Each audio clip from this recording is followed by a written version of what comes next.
No other country on planet Earth, and it's not even close, could pull this kind of operation off. And no other president has ever shown this kind of leadership, courage, and resolve. The most powerful combination the world has ever seen. As the president said, our adversaries remain on notice. America can project our will anywhere, anytime. The coordination, the stealth, the lethality, the precision, the very long arm of American justice, all on full display in the middle of the night. Nicolas Maduro had his chance, just like Iran had their chance, until they didn't and until he didn't. He effed around and he found out. Jeffrey Epstein. Jeffrey Epstein.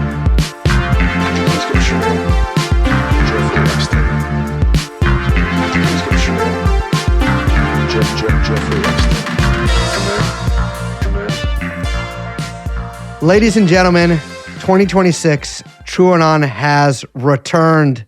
Hello. Hello. Hello. It's so nice to be back. My name, of course, is Brace the Sublime Gentleman. We have with us, and by us, I mean me, we have, what's your fucking name? My name's Liz. Hello. And of course we have... Producer Young Chomsky. And this is TrueAnon. Hello. Hello. Hello. Wow. Wow, wow, wow. Wow. 2025 come and gone, barely a blip, and 2026 has already proven to be quite the year. You know, we've said that every time we go on vacation, something happens. Obviously, your 2-month trip to the Caribbean in September of 2001 was the cause of the 9/11 terrorist attacks on the United States of America. Obviously, our several year stint taking a break from this podcast to work on gain of function research in Wuhan, China, of course, coincided with the wet market fiasco there. Short-sighted on our part. Sorry about that. Yes, true, because we weren't wearing our glasses out of deference to the Chinese. And no, you don't need to make a face at me about that. The Chinese listening to this will know what I'm talking about. I think everyone knows what you're talking about.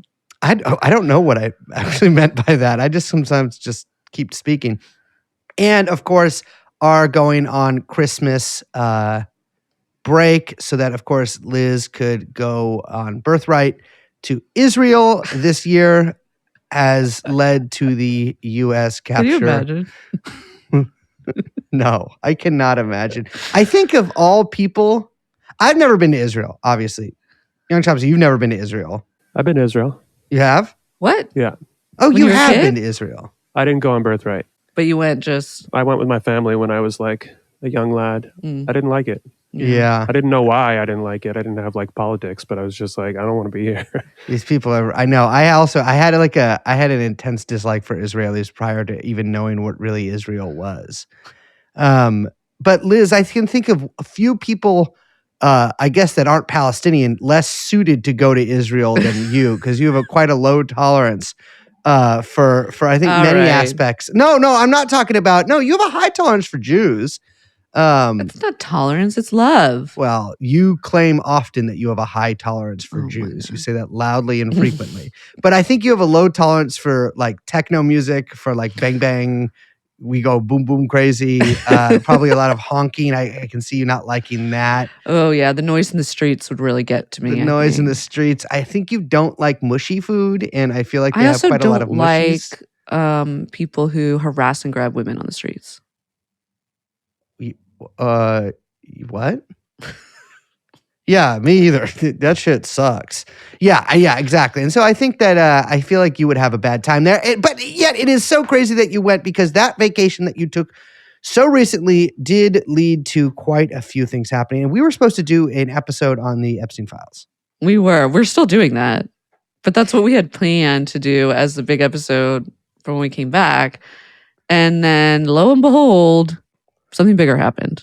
So after months of bombing boats in the Caribbean, however you want to pronounce it, that is your own prerogative, however you want to pronounce that.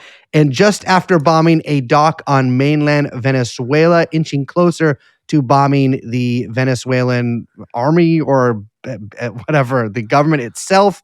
And right after pardoning convicted cocaine trafficker and Honduran head of state, former Honduran head of state, Juan Orlando Hernandez, Trump has sent a bunch of Delta Force fentanyl addicts into Venezuela to arrest and kidnap the head of the government there, Nicolas Maduro, and his wife Celia, and bring them to New York City on trafficking charges. Can we pause for 1 second, even though Yeah. there's obviously a lot of stuff to get through? You mentioned Hernandez pardoning. It is Yeah. absolutely insane that now Maduro is being tried for basically the same charges that Yeah. Juan Orlando Hernandez was convicted for, Yeah. and then pardoned for. And now Maduro is there in his spot receiving like the exact same kind of big trial. Well, what's interesting as well is that Juan Orlando Hernandez's brother was also arrested on cocaine trafficking charges and also in prison in the United States, but he's still in prison. Yeah. And Didn't so get is the brother. Trump administration saying that, Juan had nothing to do with this. It's his brother that They was didn't the pay problem. enough. They didn't pay enough for the two. Yeah, they must not have. But yeah, it is really something. I believe the same jurisdiction too in Southern District of New York. So it seems like, and I'm sure that everybody's seen the pictures by now, that Trump was hanging down at Mar-a-Lago with his crew. There was pictures of him and Marco Rubio eating dinner together and Trump DJing on iPad. No Which- Vance. No. Vance was busy protecting his wife from a Where's Nancy situation. So, not to interrupt I shouldn't laugh at that, but it's just because I always think of the Kool-Aid Man. Well, of course, Where's Nancy is the brutal hammer beating of Nancy Pelosi's drunken husband, Paul Pelosi, by a crazed freak here in San Francisco that has unfortunately, and actually I feel kind of bad saying this, I believe I left know. Paul Pelosi in a Yeah. near brain dead state. And it appears that a sort of moon-faced gentleman did bust out the windows of Vance's home in, where was it? It's like in Cincinnati or something. It was like in a place where I was like, huh. Was he there? No, he said he wasn't there. He's like, I took Because my... wouldn't he be in Washington, D.C.? No, he and Usha were having sex on the PJ, is what he tweeted out. No, I think he was in D.C. I don't know about the window smasher. I've just seen the mugshot, of course. Yeah. Like every single person who does something, I think Trump world is like, that's transgender. But I think that might just be like what they say on Twitter, kind of about everybody who does everything. But I'd like to hear his side of the story. I'll say Sure. that. But Mar-a-Lago, I mean, what a night. You've got Rubio there. You've got Trump there. You're probably hearing YMCA 10,000 times. With a little bit of Celine Dion mixed in. Can you imagine how awesome it must feel to be looking over Trump's shoulder as his fucking piggy little finger, you see him scrolling? On the hand that's got all the foundation on it. Yes. Like that foundation's getting kind of smeared on the screen. Yes. Yeah. It's all smudged. And It's a little big greasy. you just see him smash Celine Dion, put it on. She's got some bangers though. Classico. Yeah, I'll have to look into that. Apparently the decision. So there's a lot of lies that are going around right now. And I think this is sort of the first lie of the evening. Apparently, they say the U.S. and the Trump and everyone says the decision was made to strike around 10:46 U.S. time. I doubt this is the case. Maybe they mean like final go ahead. Yeah. Like that's what they mean when they say that. But obviously everything was in position and had been like planned ahead of time. Yeah, they said like, oh, the weather was just right for us to send them in. Yeah. I mean, I do wonder, did you see, I'm getting ahead of myself, but did you see, I can't remember if it was today or yesterday that Trump was on some news program. He's been, doing the rounds, calling in. He loves a call-in show, which I appreciate. But he was like boasting that it was like a bunch of cyber attacks that they they use like these electro I didn't see that. weapons to like paralyze the Venezuelan weapon systems or whatever, Yeah. which might be, also let's say second lie of the evening Yeah. right now that we're recording, because probably more likely is that it was like one of those blackout bombs. They use those in Iraq and Serbia where they're just like cluster munitions basically that hit electrical grids Yeah. Yeah. rather I could than see some that. like crazy cyber thing. Well, but alternately, like, how there's like sometimes attacks on the grid here or whatever. They're like the Chinese have hacked into, the grid in Mississippi. yeah, the mainframe. I'm like, well, maybe it's the U.S. doing that and like testing shit Well, out. it could be. I mean, NATO has that huge operational priorities given to all of this like cyber weapons stuff. Yeah. So it could be. But I just would be surprised if they use some sort of crazy electro thing. I'm going to be real. You could probably just like, I didn't, no disrespect to the Venezuelans when I say this, you could probably just like hit some shit with a hammer a few Well, I times. know, but I just mean I think it would have been a bigger story because there weren't like Yeah. these like widespread, massive. I Yeah. mean, there's kind of like rolling blackouts that are always happening. But like, yeah. I think there was a blackout for a couple days in some places, but like Yeah. near certain places, but not the whole city. And not the kind of like full communication. But anyway, Regardless, Sorry. they're like, all we're right, just chatting. 10:46 missions ago. That happened. That was 10:46 on January 2nd. January 3rd, of course, is when the operation actually took place. And the reason I'm saying that it is fucking full lie when they claim that it was just happened to be that night. It was just the stars aligned because it's the same day that the U.S. and by the U.S. I mean Donald Trump and commandos from the state of Israel. Well, I guess that makes it sound like Donald Trump was there with the commandos, but Donald Trump, assassins sent by Donald Trump and the state of Israel killed Iranian General Qasem Soleimani in Iraq. And also, it's the anniversary of the day that the U.S. arrested Manuel Noriega in Panama. Not the day that we invaded Panama, but the day that Noriega was actually arrested. It's also the day that the U.S. severed diplomatic relations with Cuba back in the 1950s, I think, or maybe early 60s, and the day that Bitcoin, I think, did its first little equation on the blockchain, whatever that means. Hey, put all of this together and you're seeing the MAGA image for 2026. To be clear, I'm not a big numerology guy, but that is true. I think that's it. Yeah, you're more into angel numbers. I'm into. No, I like devil numbers. Devil numbers. What the fuck is that? But I guess there's a famous devil number, but I don't fuck with that. I am scared. You mean of the mark of the devil. beast? The mark of the beast. Yeah, sure. But when people are like, well, it's this date, it's this date. Well, there's not that many dates. There's only 365 of them. And few things happen on Christmas. Definitely rarely do things happen on Halloween because it's so scary. And so you've got like 363 days of the year that people actually do things on.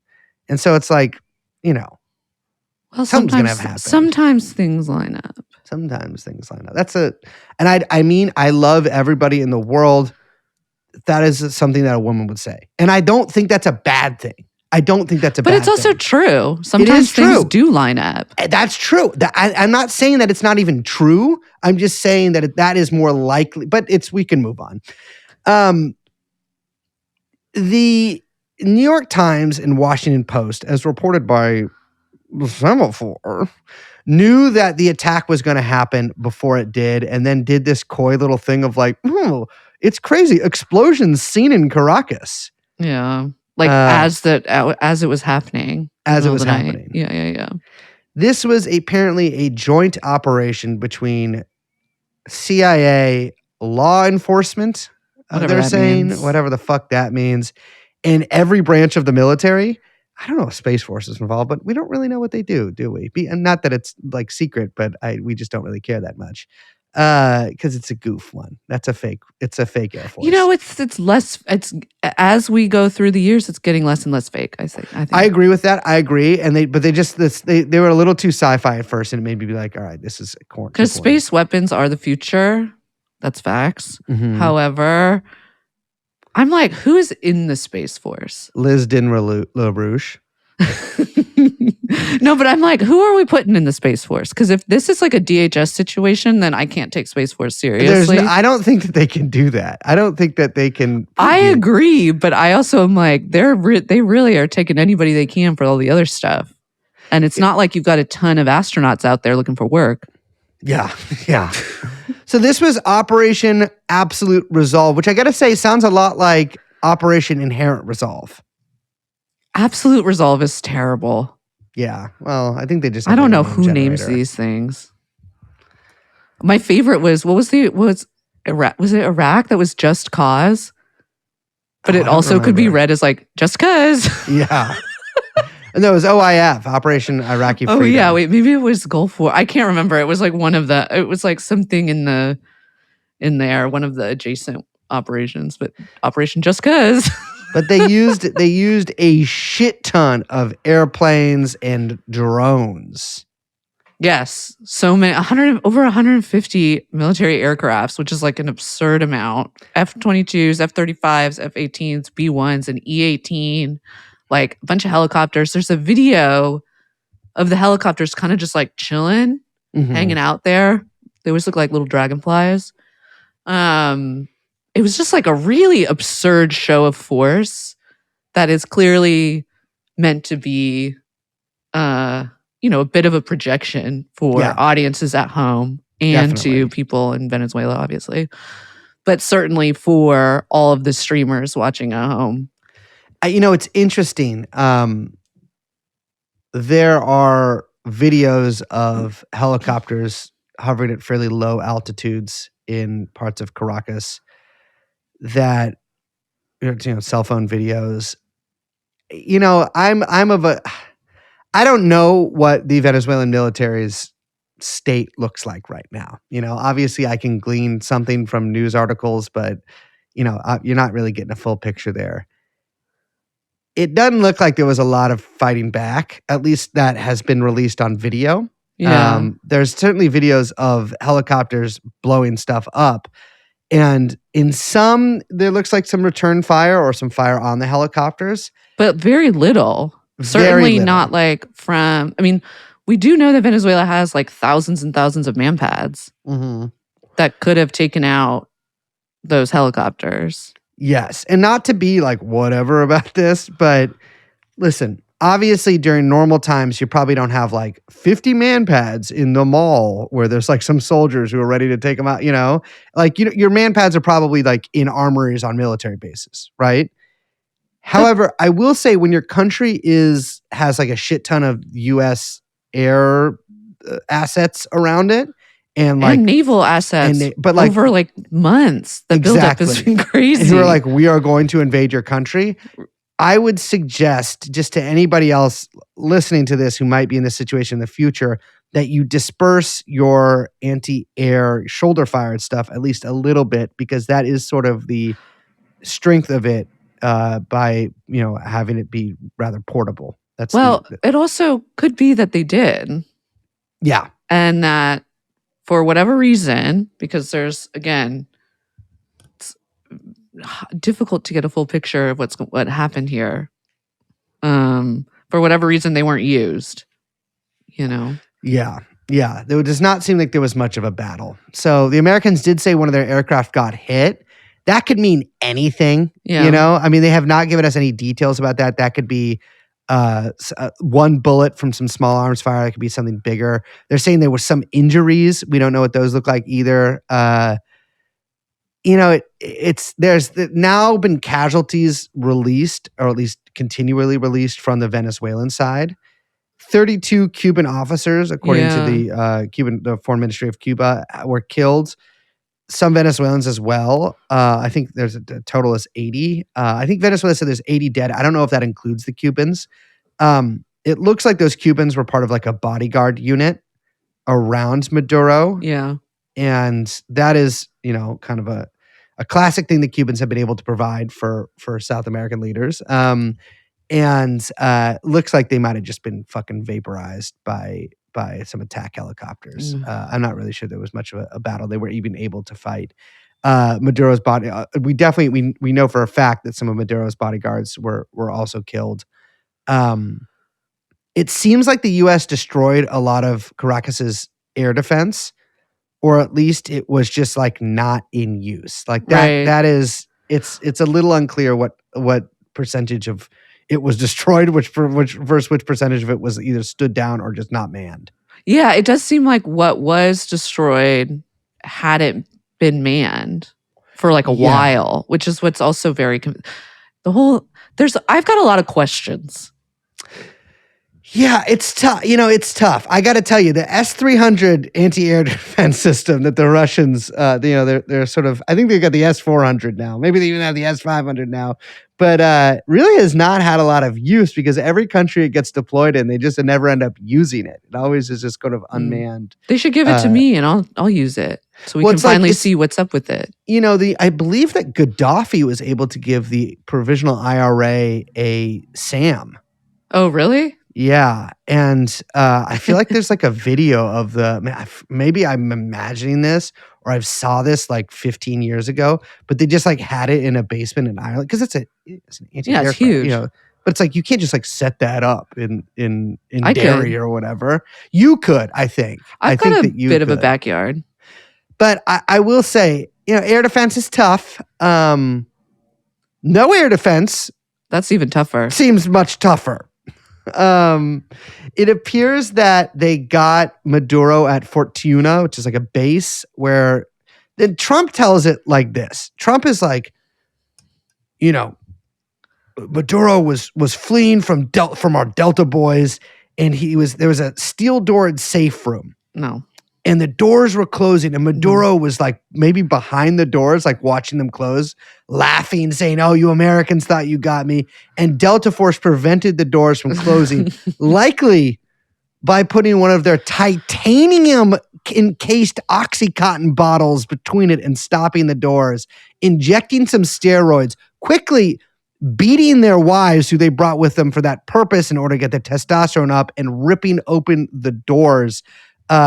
It does, and I'm not even, it's unfortunately, I was joking there, but it does look like they might have beaten up Celia. Yeah. His She was wife in a the she was in the courthouse yesterday and she had like a black eye. She was having trouble standing. That's how Did a you know bunch of- American Special Forces officers were They involved. saw a because woman, beat they up got too excited. They're like, we got to just beat this lady. Maduro and his wife Celia were black bagged, taken to a U.S. ship, then flown to Manhattan, where they were seemingly paraded around. I can't tell though. So like, there's so much AI footage of shit that like It's crazy. there's so My question is, so how many much. of the outfit changes are AI? Some of them were. I know I some think of a them lot of the were. confusion around Maduro's outfits were because of some convincing looking AI pictures that came out. Well, I have to say the photo that Trump showed of Maduro in the now, I think, like iconic gray Nike tracksuit Yeah. with the blue blockers Mm-hmm. and the Beats by Dre went so hard. That photo Yeah. is so good. That was like, you failed rule number 1. Never release a cool photo of your enemy.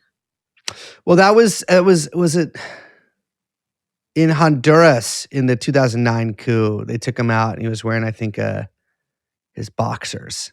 And it's like, that's, or that guy in Iraq with the scraggly hair that they got. Remember what I'm talking about? Yes, of course. Yeah. I think the photo of Noriega getting arrested, he looks pretty good too. Yeah. Well, Classic. he was kind of a dapper guy. Sure. But now Maduro is in the very troubled MDC Oh. here in Brooklyn. The old Gray Bar Hotel. Where Ghislaine Maxwell, of course, herself was arrested. And where just today, this is on Tuesday, we're recording this. Today, Aiden Ross, Liz's friend, and I don't know what your guys' relationship is now. Confidant.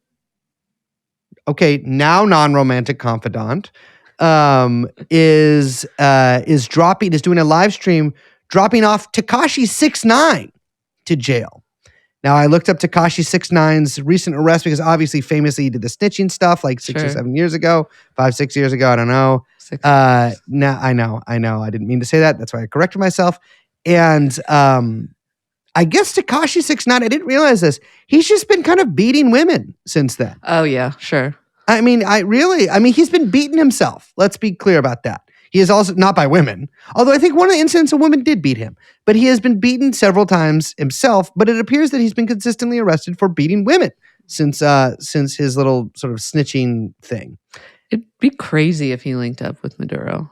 Well, this is, we're going to talk about a link up in there in a moment, but Maduro's former intelligence chief, I believe, is in there, and who has linked up with Luigi Mangione. There are pictures of Ugo Caraval in there with Mangione. But I believe Puff Daddy, or as he's called now. Why is he in there? Did he? He hasn't been moved yet. Oh, maybe he has been moved, actually. He probably has been moved. No, I think he has been, because I saw him, like, photos of him in the yard. Oh, yeah. Well, then he's been moved. But it is a really shitty jail to be in. I mean, it's, obviously prisoners in Ghislaine's trial that factored heavily in, but it really is shitty. Like it's even the BOP, Bureau of Prisons, acknowledges like it's a very substandard jail, which is funny because like the jail that Epstein was in, MCC, was like, I think shuttered because of that, like for, sort of a revamp. That's why they're all stuck in Brooklyn. Yeah. Yeah. So, okay, adding to a bunch of the questions that I have about what the fuck happened that have still not been answered. So Sky News reported very quickly in the kind of immediate aftermath of this going down that the capture was actually part of what they called a negotiated exit between Maduro and the US. That kind of narrative didn't really get picked up anywhere else, though obviously them reporting it, they are getting it from somewhere. Yeah. And I do think it's worth remembering that back in early December, Reuters reported that Maduro had offered basically a specific kind of what they called a step down proposal to the US. Mm-hmm. There was this like November 21st call with Trump where Maduro told Trump he was willing to leave Venezuela if the US granted him like a guaranteed exit, and that in return, what he wanted was like legal amnesty for himself and his family, removal of the US sanctions, and an end to the pending ICC case against him. And he had suggested like, in the aftermath, let's have my VP, Deli Rodriguez, run an interim government. Then we'll call new elections. And Reuters reported that Trump like turned him down. But I do want to say like, that is kind of that's similar to what we're looking at in terms of the situation at hand, right? Certainly Yes. not the removal of the sanctions yet, or them dropping charges at the ICC or amnesty. But you know what I'm saying?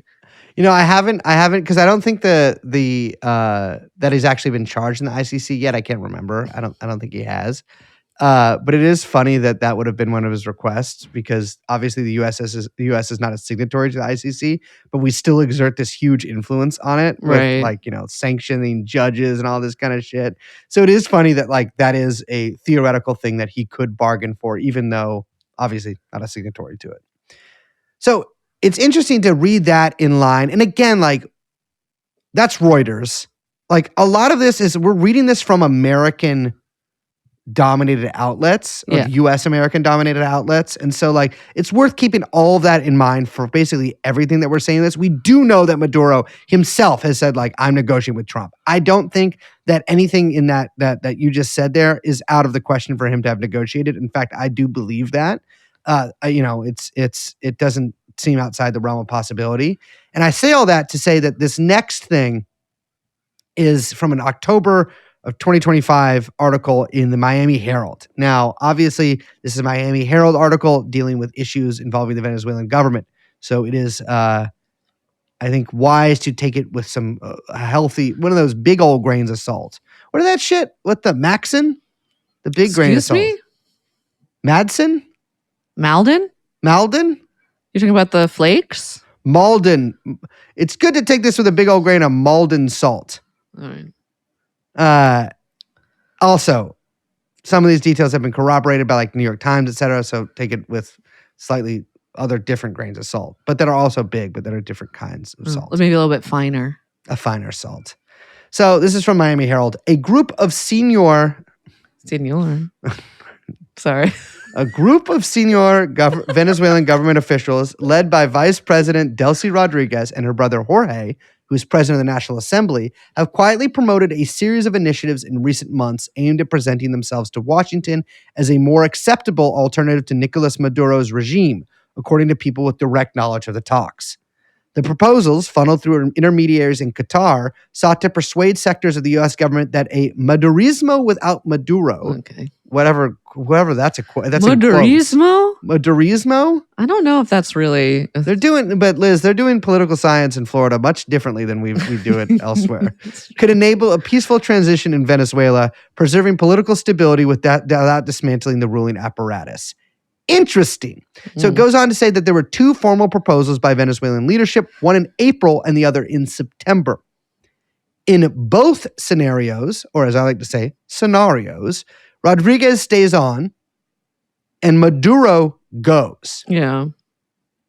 Now, the Miami Herald says this was done with Maduro's knowledge. We don't know who the Miami Herald sources are on this. So the U.S.'s sources or that they're Venezuelan sources, I don't know. I will say from what I know that the Venezuelan government is fairly open to doing interviews and talking to people. And so, it's not, I don't think it's unheard of that the Venezuelans would even talk to the Miami Herald. I don't think that's out of the realm of possibility, but I'm saying that is not identified here. So some Trump world people rather, were referring to this scenario as cartel light, presumably in reference to the so-called cartel of the Suns. Which, did you see they've completely dropped? We'll talk about that. Okay. We'll talk about that. That is, I find that very interesting. Yeah. Could you read this a little bit from the Miami Herald? The April proposal called for Maduro to step down, remain in Venezuela with guarantees for his safety, and negotiate an arrangement granting U.S. companies access to Venezuelan oil and mining industries. In exchange, it suggested that U.S. prosecutors drop criminal charges against Maduro. Under that plan, Deli Rodriguez would assume the country's presidency. So the Miami Herald says this was shot down by a hardline group led by Marco Rubio. I believe that. Yeah. He looked very grumpy and sleepy at that press conference. Sleepy? Well, his eyes were bloodshot, which could be sleepiness or perhaps the opposite of sleepiness. He looked snizzed out of his brain. Eyes on his brother. Could you imagine? Where's his brother-in-law? I can't remember. Your Snippy's radar goes off at Mar-a-Lago. You head to the bathroom, single stall, of course, single use, but there's a lot of them because that's the mark of a nice place. You go in there, you get your shit sucked, and then it comes up, and it's fucking Marco Rubio, and he gives you the greatest bump of his life. What do you think the grinder situation at Mar-a-Lago is like? I would say it is no. I think it's a gentleman's agreement not to use it there. You think? And we do. There's just like a little lawn for us. What if they have some sort of like advanced blocking tech? Like, so it's like the perimeter of Mar-a-Lago is blocked to Grindr. Got it geo-fenced. Yes. You can't use Grindr here. Yeah. It's like the Chinese firewall, but just for Grindr. Just for Grindr, yeah. The second proposal seems similar to the first, except Rodriguez would share power with Miguel Rodriguez Torres, no relation to Deli or Jorge, who was exiled in Spain, who was once interior minister before breaking with the government in 2017. Apparently this second proposal was also scuttled by Rubio. It's tough to say. Like, we don't know if the Maduro government was doing this sort of two-track negotiation there from Maduro directly or maybe from Deli herself. Deli Rodriguez is under U.S. sanctions, but she's not been indicted like Maduro has. Maduro's been indicted since 2020. Obviously, that doesn't mean anything in a real sense, like in the terms of guilt or innocence or anything like that. It's just from the U.S.'s perspective, there is a $50 million bounty out on Maduro and no bounty out on Deli Rodriguez. So I don't know if they were just trying to negotiate from, I don't know what they were trying to do. I mean, none of it would surprise me. Yeah. Yeah, me either. Because you also are trying to, save the country and the party before, and stop a kind of imminent invasion. Yeah, I mean, for her part, Deli Rodriguez commented on a Telegram channel associated with the government saying, according to DW, I didn't actually see the Telegram channel myself. She said, fake, another media outlet joining the cesspool of psychological warfare against the Venezuelan people. They have no ethics or morals, and they exclusively favor lies and filth. Correct. The Bolivarian Revolution has a compact and united high political military command focused on the will of the people. And then she shared a photo with Maduro, with the caption, together and united with President Maduro. Yeah. But now New York Times also has, I think yesterday, put out a piece saying that Trump struck Maduro or got Maduro because he didn't like his dancing. So at first I was like, this is so like blue anon lib style. Like you just want Trump to be enticed, like so angered by the dancing. But now I'm like kind of moved by this because he brought it up, the dancing again. Did he? And like, he was like, yeah, he said, and it was like a press conference or some rally. I don't know what it was that he was like speaking at today, where he basically was like, he was trying to copy, he's a violent man, but then he was trying to copy me with all the dancing, but he's actually not friendly and not a good dancer. He's, a violent man, talking about Maduro. Yeah. And I'm just like, maybe he really was stuck on the dancing. Yeah. And that ended up being like the only thing they could use to convince him. Because I do think that Trump is it's clear that, and we'll talk about this, but it seems clear that he is very reticent to commit troops on the ground, despite what he says in press conferences to look big and strong. Yeah. But that the military I don't think the military wants to have an invasion of Venezuela for a lot of reasons, but also the optics of committing American troops anywhere, as opposed to kind of doing a lot of the kind of, let's say, smash and grab style Obama warfare style that they've been doing. Not even Obama style. It's even like crazier, in my opinion. But, or like even more kind of lawless and detached in a way. But, I could see him being like, no, I'm not really sure. He's kind of like still very taco-y. And then finally, it's just like all these videos of Maduro dancing. And he's like, fuck it, let's go in. Yeah. It is. I mean, we've talked about this a lot on the show, and I think everyone kind of knows it by now. But like, it's interesting that like a lot of anti-war people are still, I'm anti-war, like no troops no boots on the ground in this place, and then these sort of wars happen or these attacks happen, but they're sort of limited in scope and they involve like a lot of, air assets or like quick precision strikes with special forces. And it kind of prevents, in a way, like a lot of people are, confused, like, oh, why isn't there a big anti-war movement? Well, it's because there isn't like thousands of troops being deployed on the ground in a place that has this like real visible footprint. Yeah. It's like these quick strikes. So like, did we go to war with Venezuela? Well, we committed an active war against Venezuela, but like, are we currently at war with them? I would say yes, but it's not the kind of war that you can really get people like, and I mean this in a very general way. I guess it's not the kind of war you can get people very excited about. There's also Wall Street Journal piece that came out that said that basically the CIA was like, Machado people aren't loving Machado. And we'll talk about that in a little more later. Yeah. But I think it seems like it's interesting. I'm like, I kind of wonder if with this, it's like they have these deals put forward by the Venezuelan government, allegedly put forward. It's like Trump did sort of a wild card negotiating tactic where he's like, well, I'll take part of your deal. I'll take you up on some of this deal, except Maduro is going to jail and like I set the terms now. And so it like he's operating from this position of strength rather than negotiation, which like in the very explicit way that this government is saying that they operate is well within the boundaries of I guess logics of the US government now, where they're saying like strength is what matters, power is what matters. If we can take Maduro and also get the terms of the deal that we want, then what's the point of negotiating? Well, I think that's true, but I would add that, and again, we'll talk about this in a little bit, but it's about the projection of strength rather Yes. than like actually maybe real power or real strength, but at least a big show of it.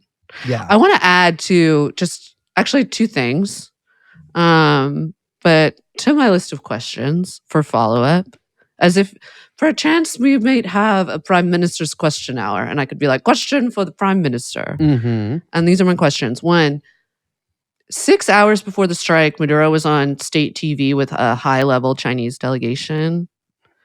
So it's possible that the Chinese delegation, along with the special envoy who was there, was still in Caracas when the operation was launched. I don't even know if they were, but it's possible they could have been. Yeah. Which is insane on multiple levels, but also begs some questions, which is obviously, did the Chinese know? And if not, why?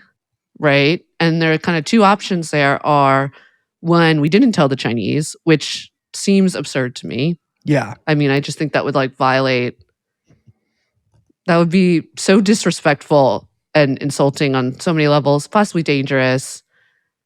You know, China has like 60 billion in investments in Venezuela. So like it would be using that moment to force the Chinese into a position of defending the country or potentially watching the US seize their assets. So Yeah. that seems just like completely crazy. Or on the flip side, if that's not true, then it means that we did tell the Chinese and they were given advance warning, which means they probably knew before they were there and what was being spoken between the Chinese and Maduro, which is very interesting to me. These are I my know. questions. Yeah. Yeah. One wonders too, like if the Chinese, listen, I'm not an expert on this stuff. I don't know. But one would think that the Chinese have hopefully have good enough intelligence to know when the U.S. is actually planning on doing something. I mean, I think but I think that I just can't imagine a scenario where the US didn't tell the Chinese. I just think that would be seen we've bombed the Chinese on accident before, and it's created huge problems. And so, Right. yeah, I do. And we're in wonder a about totally that. different scenario than we did in that moment. Exactly. Yeah. 90s. We're basically we've been in a Cold War since like 2014 with them. But, Yeah. But so, okay, so that's some of my questions. One last thing. Now, right before the raid, someone bought a huge position on Polymarket. I think people have read about this, but it's worth just, again, talking about this. So, like, someone bought like tens of thousands of contracts priced at about 7 cents that would pay out to $1 if Maduro was removed before January 31st. And obviously that happened, and the contract price jumped, and the person made close to $500,000. This is fucking insider trading, right? Of course. But this is also just like what happens now. Like, Yeah. this I mean, is information is meta, and like this is like everything like turns on. It's crazy to me. It's there was sort of a minor scandal. Was it around OpenAI or someone from Google? There was someone from a tech company that was like I think it was Google. Yeah, buying positions on I think Polymarket and Kalshi that trading on information from the inside. They knew it was going to happen. They were winning big because of that, even though they were doing some sort of small bets they would purposely lose. And there was kind of a debate around that, and it seems like it settled like, okay, well, insider trading is actually okay. No, everyone's like, oh, okay, well, that's what it is. Of course, that's what this is. I mean, to be fair, that's what these platforms are there for. I mean, because no hedge fund is like moving massive amounts of money through this thing without insider information. I mean, they're doing that in the stock market too, but like, this is very different. Yes. But it is just insane to me that this is just the world we live in now. And I know we talk about this all the time, that like fucking crime is legal, there are no rules, there's nothing, but like it's only gonna get crazy worse, like especially with the midterms coming up and all of the like official partnerships with Kalshi. There's like the CNN partnership with Kalshi and all this shit, and people like actually, like, if you thought that the prediction markets were crazy for the presidential election, like it's gonna be even crazier, I think, for the midterms. It's going to be insane. Well, first of all, there's just, yes, I think it will be. But really quick, funny enough, this came out today that Polymarket. So there was so that guy made all this money on, it was like, will Maduro be removed, which is very specific. But there were other people that were betting on whether or not the US would invade Venezuela. And Polymarket is not paying out because they're saying that this doesn't qualify as an invasion, which is so funny. And all these people are so fucking pissed because they're like, wait, but you like removed the head of state, kidnapping, special forces, and Polymarket, which, mind you, partly like owned by or big investor of is Don Jr. Yes. Yeah. No, he's on the board. Yeah, he's on the board. They're saying them that, and Kalshi. Yeah, they're saying that it doesn't qualify as an invasion. Of course. Which I can't say I disagree, but is very funny. So they're not paying out on these contracts. You got to read the fine print.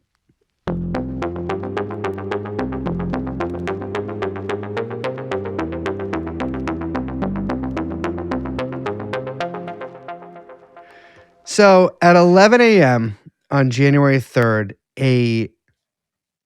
I will say, dope sick looking Donald Trump slumped his fat ass out in front of a microphone to give a speech. First of all, he was late. Well, he was late. Yeah. He was late. And frankly, Liz, he was late. And I sat there looking at my phone and listening to the reporters sort of jostle for space for an uncomfortably long amount of time. He made several claims in a rather strange speech that I think are worth going over. So the first was, I think the thing that really threw people off the most was the claim that the U.S. is in charge of the country. Now he said, we're there now. And what people don't understand, but they understand as I say this, we're there now. I'm reading verbatim, so it's we're there now, but we're going to stay until such time as the proper transition can take place. So we're going to stay until such time as we're going to run it, essentially, until such time as a proper transition can take place. Okay, so that's not true. We're not there. We're not running anything. Yeah. What is he talking about? So it's still unclear. As of right now, as we're recording this on Tuesday, it's unclear. Maybe they'll come out tomorrow with some big fucking plan that they have. It doesn't like seem to invade so far. and I don't know. Actually remove the government. I mean, the way that it looks from everything they have said is that like the government right now, which is led by Deli Rodriguez, the former vice president, now president, has to do what the U.S. says, which we don't know what that is, although Rubio apparently has been talking to her, they say, or we kidnap her. So is the idea that then the U.S. is just going to, like the leverage the U.S. is going to hold is just like, well, if you don't do what we say, we're just going to keep kidnapping the heads of state? I'm not joking. Yes, that's insane. Exactly. It is. Yeah, I mean, it's just reiterate. So much of this does not make sense. Well, I mean, what do you mean by doesn't make sense? Because it makes a certain kind of sense, right? Like, do what we say or we kill you. Like that is again the Trump government's upfront modus operandi with dealing with the rest of the world is you do what we say or we kill you. Right. But the classic US style, House style, is that's implied, but instead we get our guys in. Yes. And that's called regime change. Yes. That is not what is happening here. Well, I know. And we'll talk about that. I don't want to get ahead of ourselves, but I'm just saying so much of what the action that went down, the aftermath, and then the raisons given do not make sense. No. Well, Trump later goes on to clarify in questions. Actually, clarify is a strong word. Trump later goes on to state in response to a Q&A at sort of the end of this little speech thing that Rubio and Hegseth, and now in the time since they've added Stephen Miller, are going to be, quote, running the country. Now, Hegseth obviously... Quite a troika. I mean, Hegseth is so drunk that to hear him pronounce Venezuela might irreparably harm diplomatic relations in the way that the Maduro kidnapping could never even come close to with all Spanish-speaking peoples across the world. You heard the Fetterman pronunciation. Venezuela? He was like the what did he say? It was like I can't even do it because it's so offensive. Venezuela? It was like baby Venezuela. voice. Venezuela. I would love to swaddle him. Could you imagine? Could you It's a how big much fucking fabric? swaddle. How much fabric? Not for all the silken china could one swaddle Mr. Fetterman. Well, Rubio. I have a question actually. Question. Yes. Miller getting thrown in there. Well, it's because he loves Latinx people a lot. But also, is it because you think what they want as a potential like dumping ground for deportations? Well, it's interesting to think that one of Is his the specialty? big claims that the U.S. has made against Venezuela is that they've emptied their prisons and mental institutions and sent them here. And so one does wonder Yes, if because we'll he just. still doesn't know what asylum means, right? That's like what. Oh yeah, I didn't even consider So that. But this I is could again see that, another yeah. like whatever. Call me like Lib Franzak. I don't care. Okay, But- thanks for handing that to me. But yes, But I think one of the like big like Lib accounts is like really on this, which I think is very funny. But because Trump keeps reiterating that like they're coming out of the mental hospitals in conjunction with applying for asylum, they think that he's confusing asylum with like an asylum, I could see that. I could definitely see that. like in his head. Well, I think I'm assuming it's so that we can just wholesale deport all Venezuelans who've like come here under asylum. I think not just Venezuelans. Yeah, I could see that. It is interesting to put. I mean, I guess Rubio speaks Spanish. I was like, well, 1 out of 3 ain't bad. It is unclear again what they mean by this, and clarification has not yet come. Yeah. However, they did say, or Trump said rather, we are ready to stage a second and much larger attack if we need to do so. So we were prepared to do a second wave if we need to do so. That is the sentence he said. It's just the same thing twice. We actually assumed that a second wave would be necessary, but now it's probably not. The first wave, if you'd like to call it that, the first attack was so successful, we probably don't have to do a second, but we're prepared to do a second wave, a much bigger wave, actually. It just sounds like fucking bullshit. Yes. So he states that the U.S. So I mean, again, like that's a hint that like you do what we say or we kill or kidnap you. And also, I think it's important to note that Deli Rodriguez may have sanctions against her for being a part of the Venezuelan government.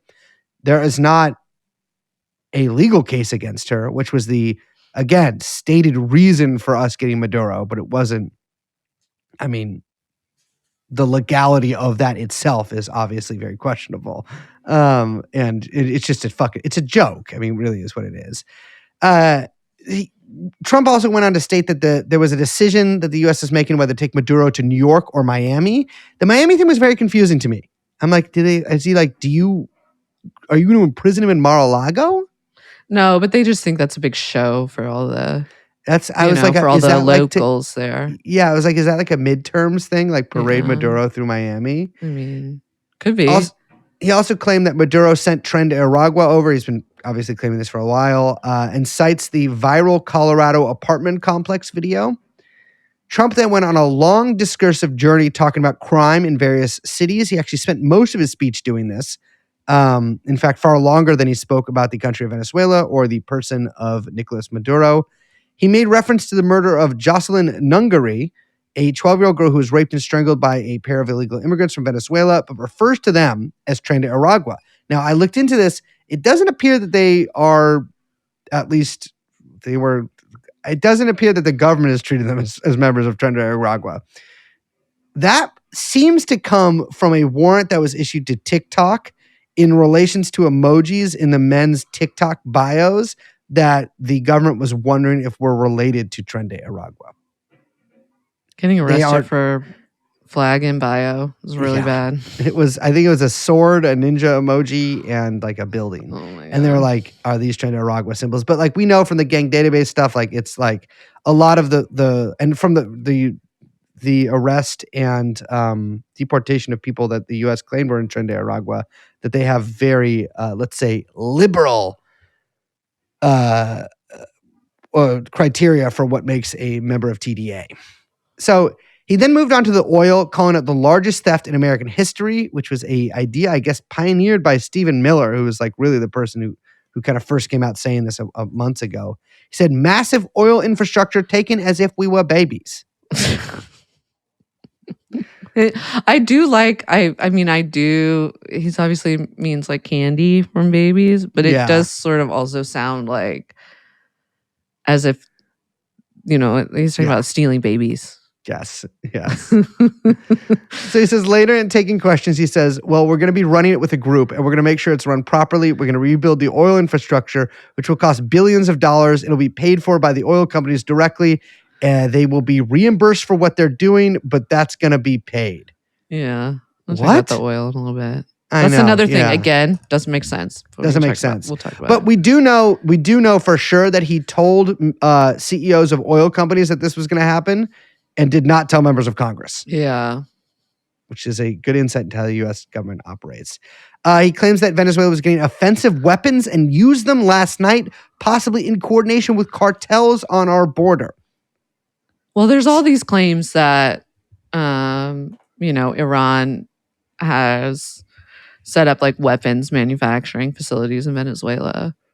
Usually, I think it's like drone facilities, which I think could be true. But, you know, they like to link it up then with Hezbollah. That's always the classic move. He also claimed again that like Hegseth and Rubio were going to control the company, but Machado didn't really come up. And when he was asked about Machado, and I know we're not really shedding many tears for her, but one does feel a pang of pity. It's like she is a pitiful sympathy, creature. So I think it's pity, but it's mixed with disdain. Yes, yeah. So he said, "Oh, I think it would be very tough for her to be the leader. She doesn't have the support within or the respect within the country. She's a very nice woman, but she doesn't have the respect within the country." Now, did you see that facts?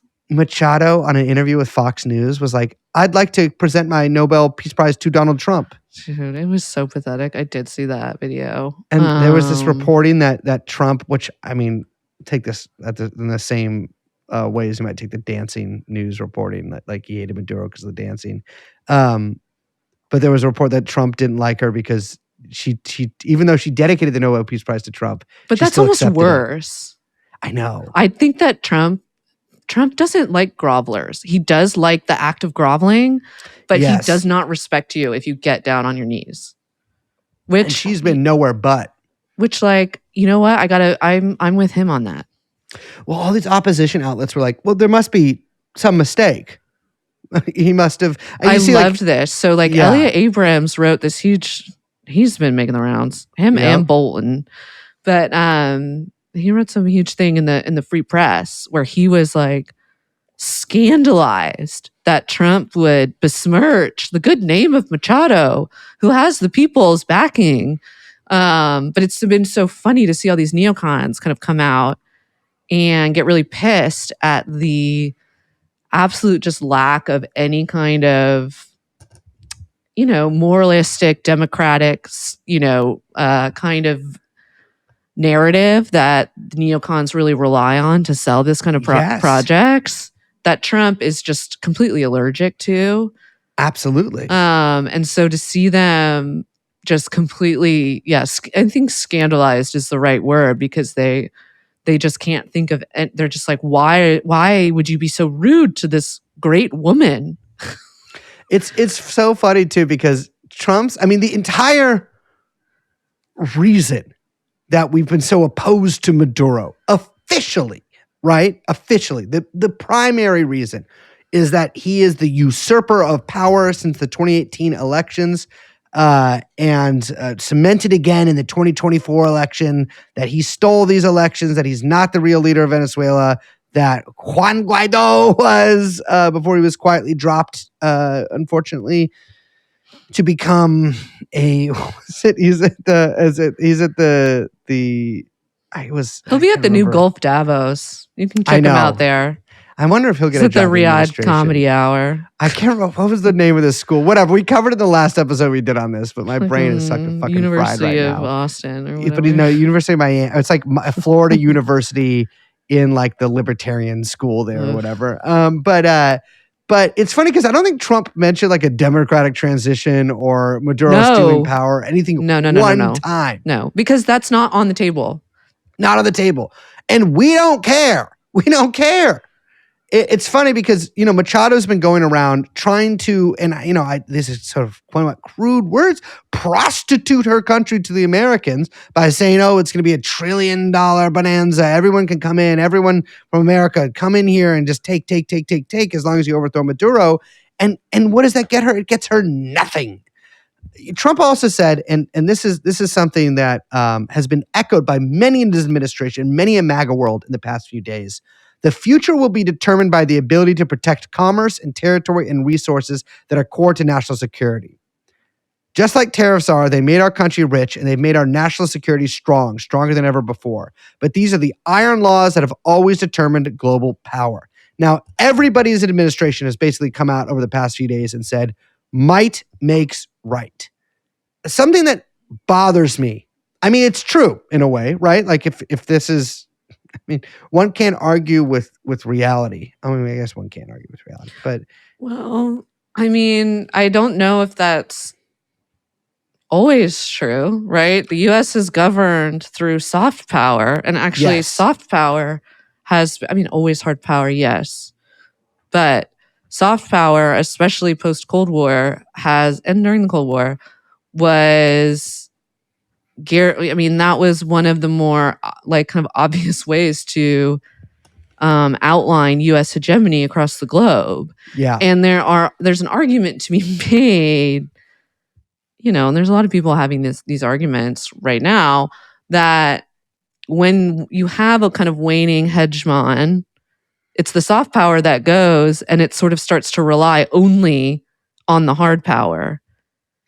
Yeah, it's interesting. Our disengagement from a lot of international institutions since the 1970s has been sort of it's just like led us to this, I guess. But yeah, it's funny because this is a concession to barbarism, right? I mean, the strength is the only thing that matters, and again, in a sense, that is, I guess, literally true if it comes down to it in some places. But it is also, I guess, what it is a concession to like anarchy and barbarism and like the rule of the strong. And I think that I think that people really need to grapple with, like, in many ways, that is the world that we're living in, like the post-World War, the death of the post-Second World War order has kind of long been telegraphed, but I think has finally occurred or is in the process of occurring acutely. And I think a lot of people maybe need to, including myself, update some priors on that, some Bayesian priors on that one. But that is it's not in many ways, I think it is a supremely arrogant position to be in. Obviously, these are supremely arrogant, or position to take rather. And obviously in a lot of ways, these people are supremely arrogant in everything that they do. But it's tough because it does all but guarantee at some point another global world war. So then Hegseth. Yeah, but we're like already in that. I think just real quick, like one of the things about that is like the U.S. has shown like time after time that it'll just lie in negotiations. Yes. And it will then do a big show of power. I want to talk about this a little bit later, but so much of this reminds me of the big show that was put on in Iran with the attack on Fordo, which really was a lot of theater, right? And didn't end up, from what we know from reporting, actually damaging the reactor in ways that they said it did. And then, like, if that doesn't work, we'll just move to like kidnapping the head of the opposition or whatever. Mm-hmm. Just take him, and then we'll just like drum up fake charges. and that'll help support the like kind of narrative of what we wanted to do in the first place. You know what I mean? But like none of this is, I mean, we talk about withdrawing from kind of like an international, these kind of international institutions or even these ideas of, law or cooperation or mutual respect, whatever. But it is kind of crazy that like the rest of the world right now is just sort of left to look on like in aghast. Like, I mean, the reaction from Europe was so wild. I mean, I know it's Europe. Pathetic. But literally just saying like, we're monitoring the situation. We're monitoring the situation. Oh, but please don't take Greenland. Or like even saying like, this is good, but don't do it to us.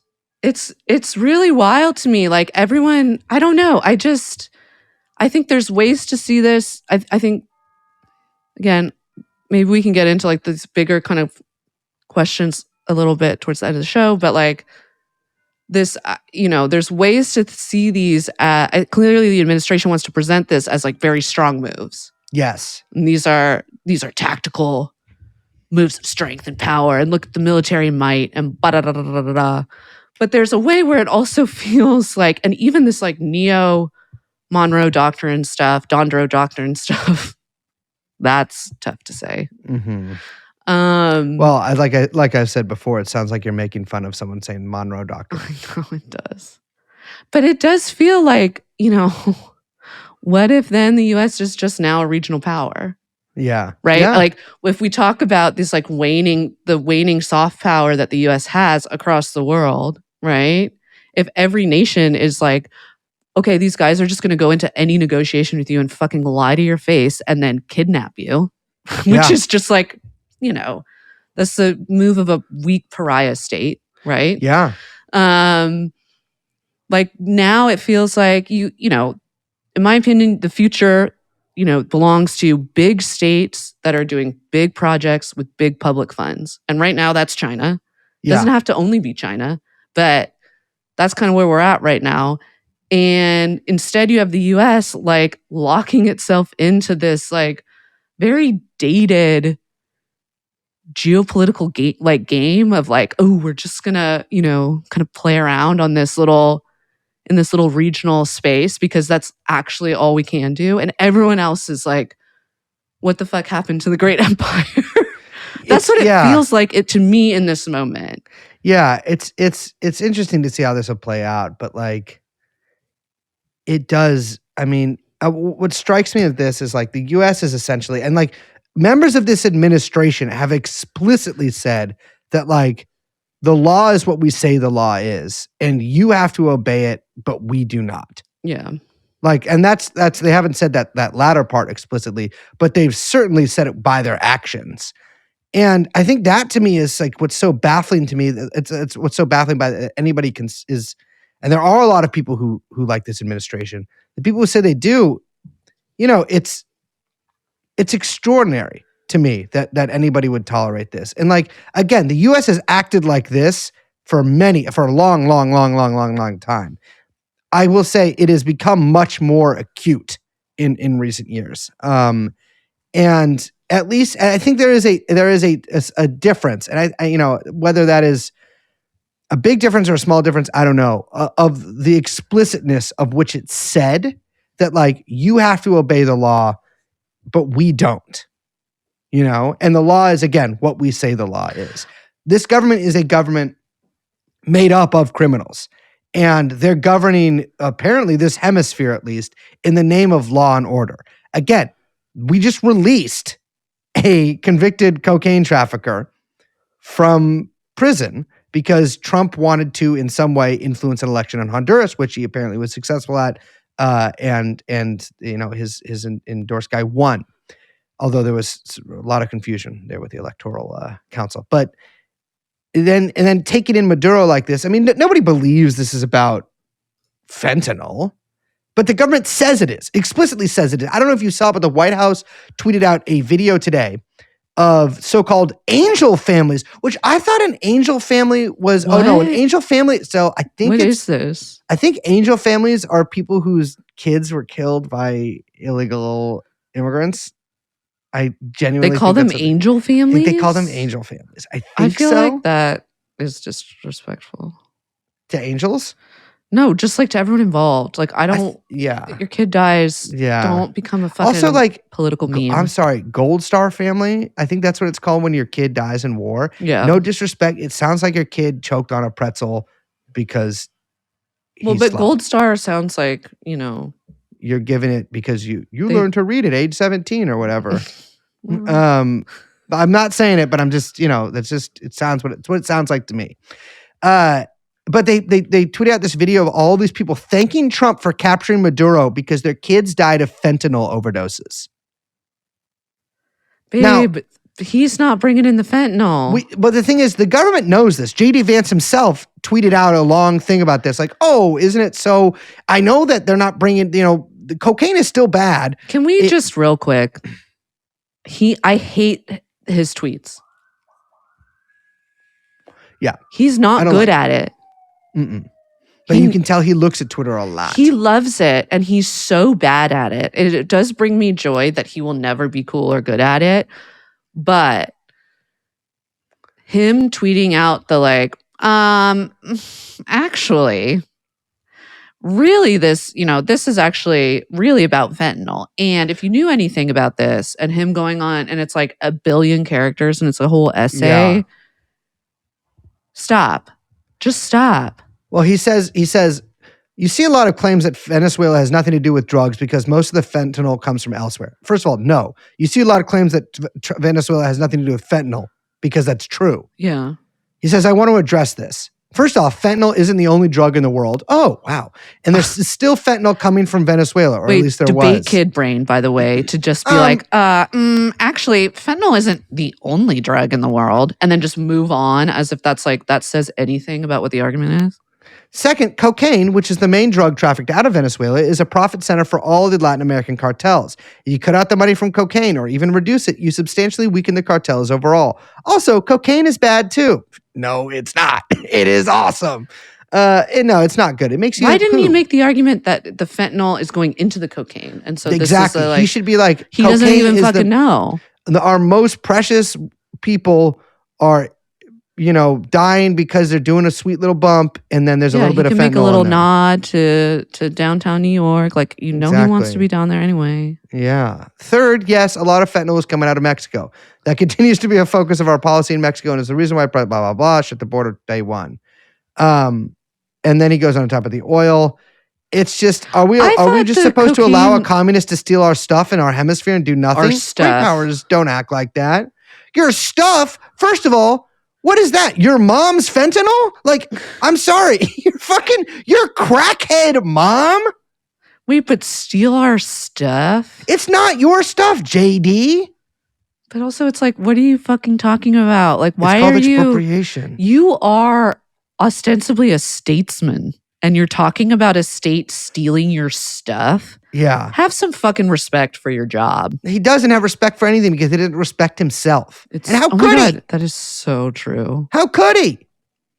So, no. Why was Maduro arrested? The question that's on everybody's lips. We're a Law and Order bunch here. So this is there's 2 indictments. One, which I talked about the last time we talked about Venezuela, a month ago.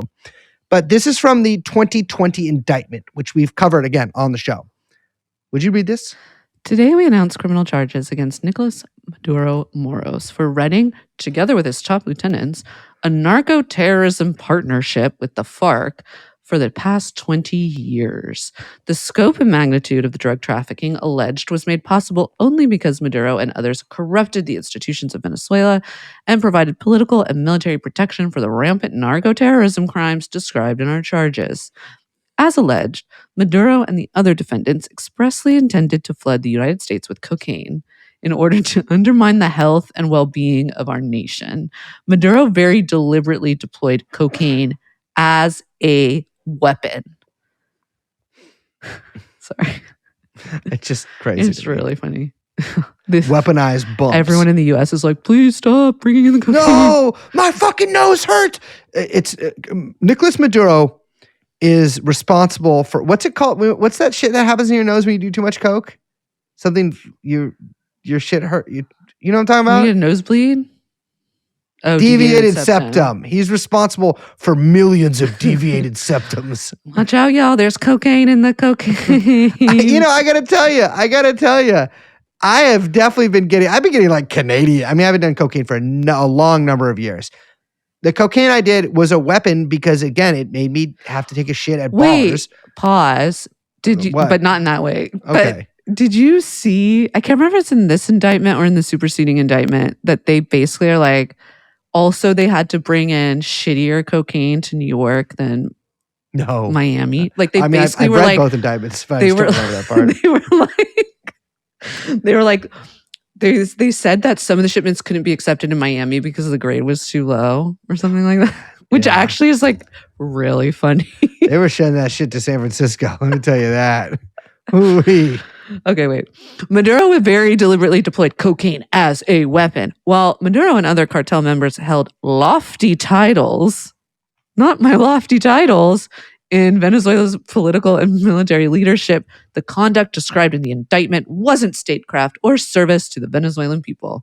As alleged, the defendants betrayed the Venezuelan people and corrupted Venezuelan institutions to line their pockets with drug money. So, the 2020 indictment, there's now a superseding one, which adds a few changes. First of all, it adds his wife, which we'll get to.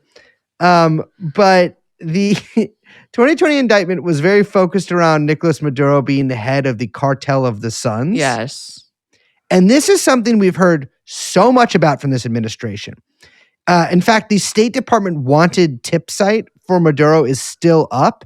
And it was designated a foreign terrorist organization. yes. Yeah. And now the government is basically saying, and this is the thing. I think we mentioned this maybe in the last episode.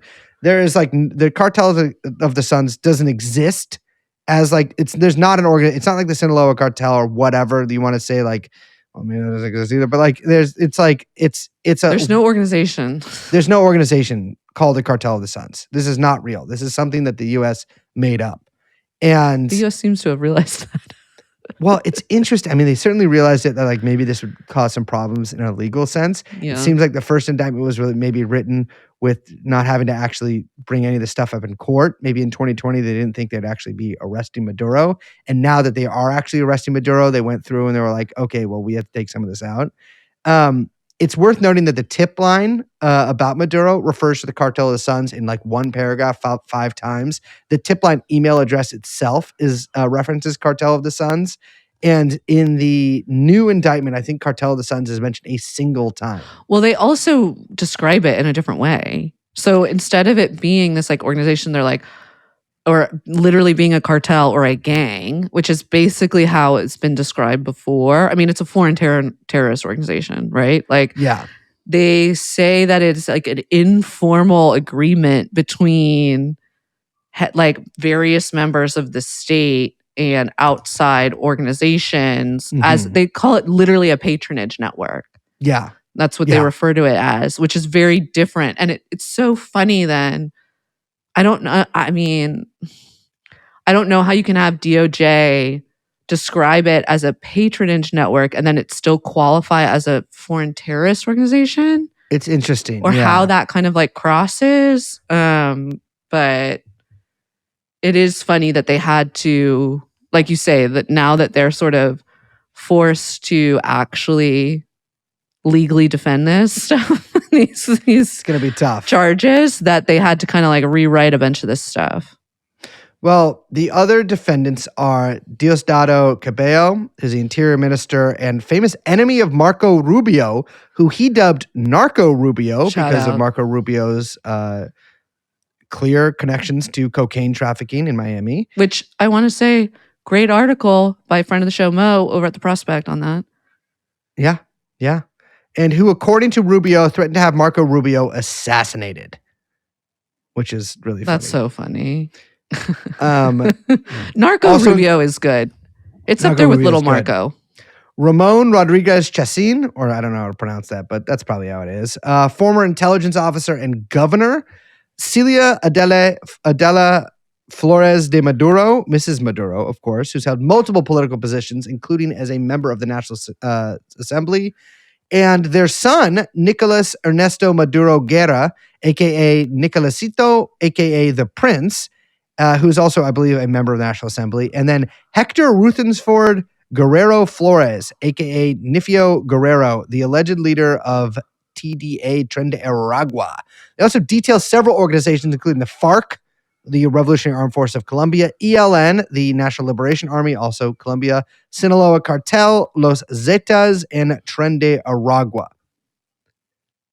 So they accuse Maduro of selling passports to traffickers, accuse Celia Maduro of taking bribes from traffickers, accuse Diosdado Cabello of overseeing trafficking shipments and working with Hugo Caravel to ship them to the U.S. And one wonders, oh, interesting, how do they get that information about him working with Hugo Caravel? Or why would they say that? Why would they bring that guy's name up? That's because Hugo Caravel was arrested in 2019 in Spain on a U.S. warrant, pled guilty in June of this year to drug trafficking charges with promises of cooperation with the U.S. government. He actually, the reason he was in Spain is because he threw his support behind Juan Guaido in 2019 and went into exile into Spain when the whole Guaido thing didn't work out. And he got arrested there, which is, boy, what a gamble that went wrong.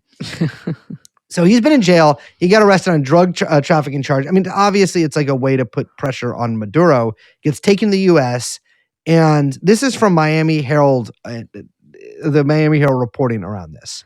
According to sources familiar with the case, Carvajal was offered to provide U.S. authorities with documentation and testimony implicating Maduro and other top Venezuelan officials in a range of illegal activities, from drug smuggling and election tampering to espionage operations and the weaponization of street gangs.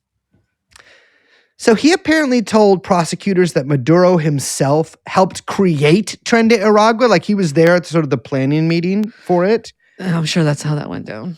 It's also said that he could help the U.S. government. And remember, this plea shit came. He pled guilty to his charges and pledged cooperation. And so remember, this is under Trump. He said that he'd be able to help the U.S. government with knowledge of vote hacking by Venezuelan by Smartmatic, I guess. And then, of course, again, recently pictured out with hanging out with Luigi Mangione in jail. I assume he's been moved to prison at this point, but that would be really funny if Maduro ran into him, because Maduro's bigger than him. He's a big boy. He's a big dude. But if Maduro got sent to the same jail with like 1,400 inmates that his fucking Judas was in. But I mean, I assume this guy, and there's a couple other guys sort of similar to this, are the people who the U.S. sort of built their case around, and they're saying whatever they can do. They're rats, and rats squeak.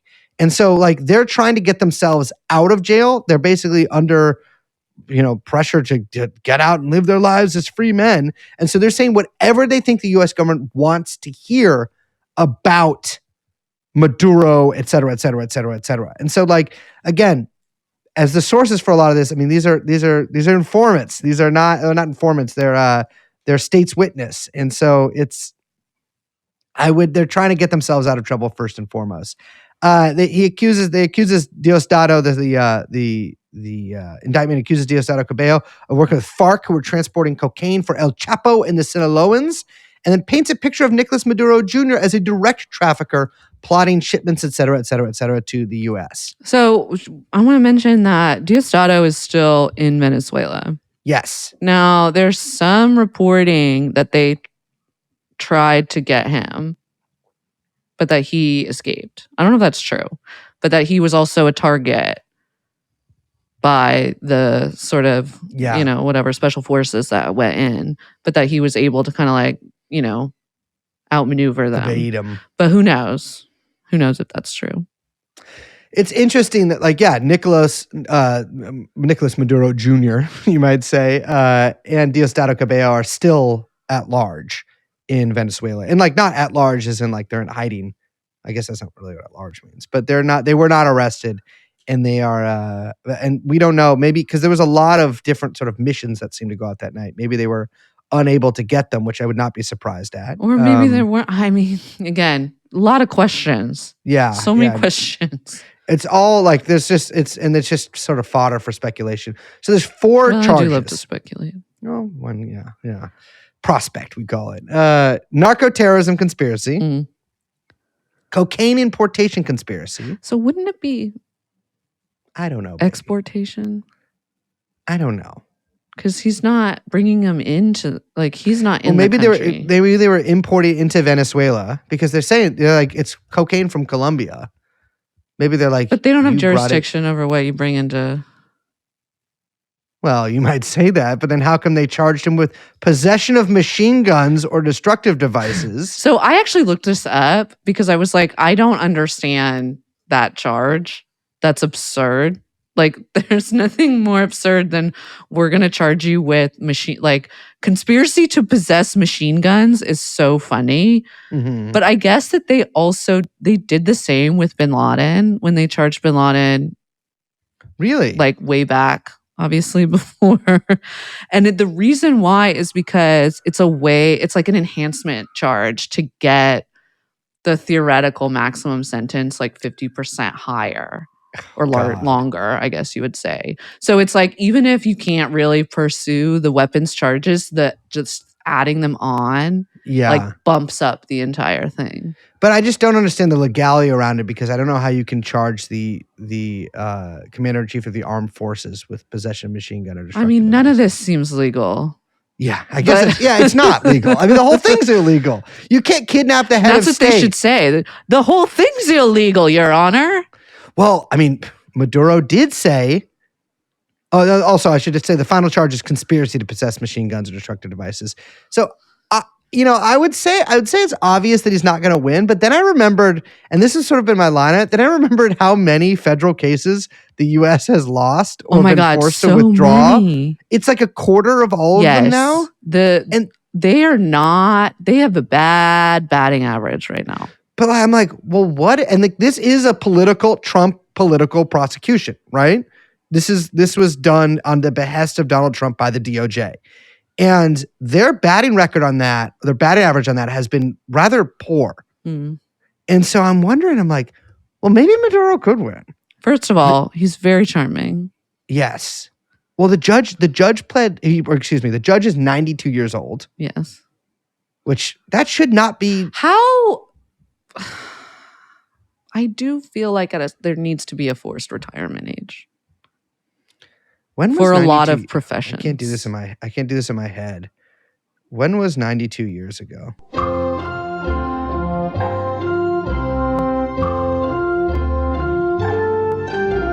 Can you add the Jeopardy music for? 1934. You know, I just wrote add Jeopardy music. Did you really? Yes. 1934. The judge was born during the Great Depression. The judge was born during the Great Depression. He was in Grapes of Wrath. That's crazy. The judge was born like right after Hitler got into power. Mm. Oh, I told you about that new show I'm watching. Well, it's not a new show; it's an old show. About Hitler? Yeah, you Well, did. it's not about Hitler. It's about Germany, but it's called Heimat, and it's a German TV movie series that spans like 1919 to like 2000. Uh-huh. But it follows this one. It kind of jumps in the, like it goes to Heimat 2, Heimat 3. I think Heimat 2 is in the 70s or the 60s, Uh-huh. 70s. And then Heimat 3 is like Berlin Wall, post Berlin Wall. But it like follows this one family or this kind of community, because Heimat means like homeland in German. Oh. And so it in the Rhineland. But we just got to 1939 just hit. And it's funny watching them all, like a bunch of people in the town started sporting Hitler mustaches, and they're all like really excited because they're like, everyone's doing so well. There's so much money. And so much me. but they're like, oh, our kid can't come back. So we don't really know why, but they won't let him in the country. And like one of the cousins gets abducted for being a communist, but everyone is still like trying to like, please the Führer. Well, speaking of Anyway, pleasing the it's a good show. Maduro has pled not guilty. They've held off on asking for bail because they're like, we need a little more time. He's got this lawyer. He's the same lawyer as Julian Assange, one of Julian Assange's lawyers. Yeah. And he is saying that he's a prisoner of war and has been kidnapped. And I think that they're actually, I've asked some lawyers I know. I gotta still get in touch with some of the big guns that I know to like see if there is some legality to that. I mean, obviously, this whole thing is illegal in some way, or in probably a million ways. But I'm trying to figure out exactly how it's illegal. And I think it might be one of those things that's so illegal that it almost doesn't matter. Like it's like almost unprecedented in its illegality. Well, it's also such a show trial.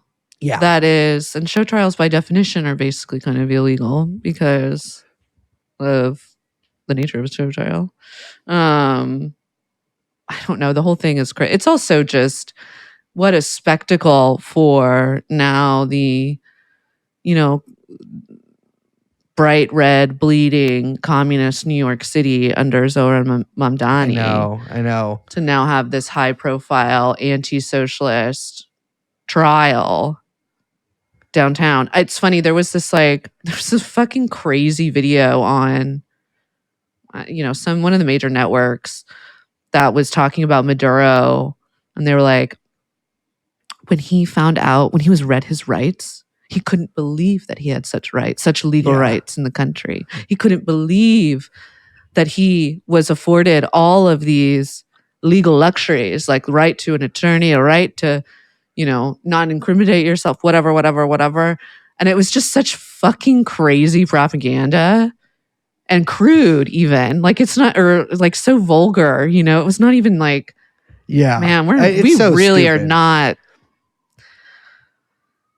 We're not sending our best. No, I believe me. I've been sort of exploring young people, Gen Z TikToks talking about this, and it's tough. It's a tough landscape out there. What are they saying? It's like a lot of like stupid shit about how badass Delta Force is. There's some woke stuff. I've been kind of looking for the woke stuff. Sure. There's like some woke stuff about like don't speak for Venezuelans or whatever. Like we're glad the dictator's gone.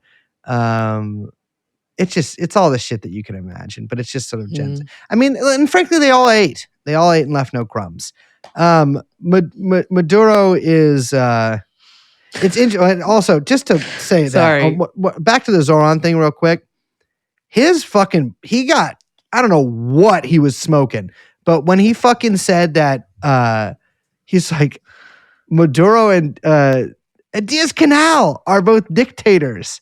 And like, I think he called them brutal dictators in an interview. It's like, why even bring that up? You should just say, I mean, maybe he believes that. I don't know. Certainly some people within DSA do believe that. Although I think it's probably a minority position, but it's like, just say you don't know who they are. Sorry, I got distracted because I was imagining when you said they ate and left no crumbs, and we're talking about propaganda, I just imagined like Yomni Park adopting that to appeal to Gen Z, but is talking about eating rats and left no crumbs. We ate the rats and left no crumbs. we would when we were in North Korea in the camps, we could only dream of reheating someone else's nachos. So stupid. We could only dream of such things. When we were snatched too. We were snatched.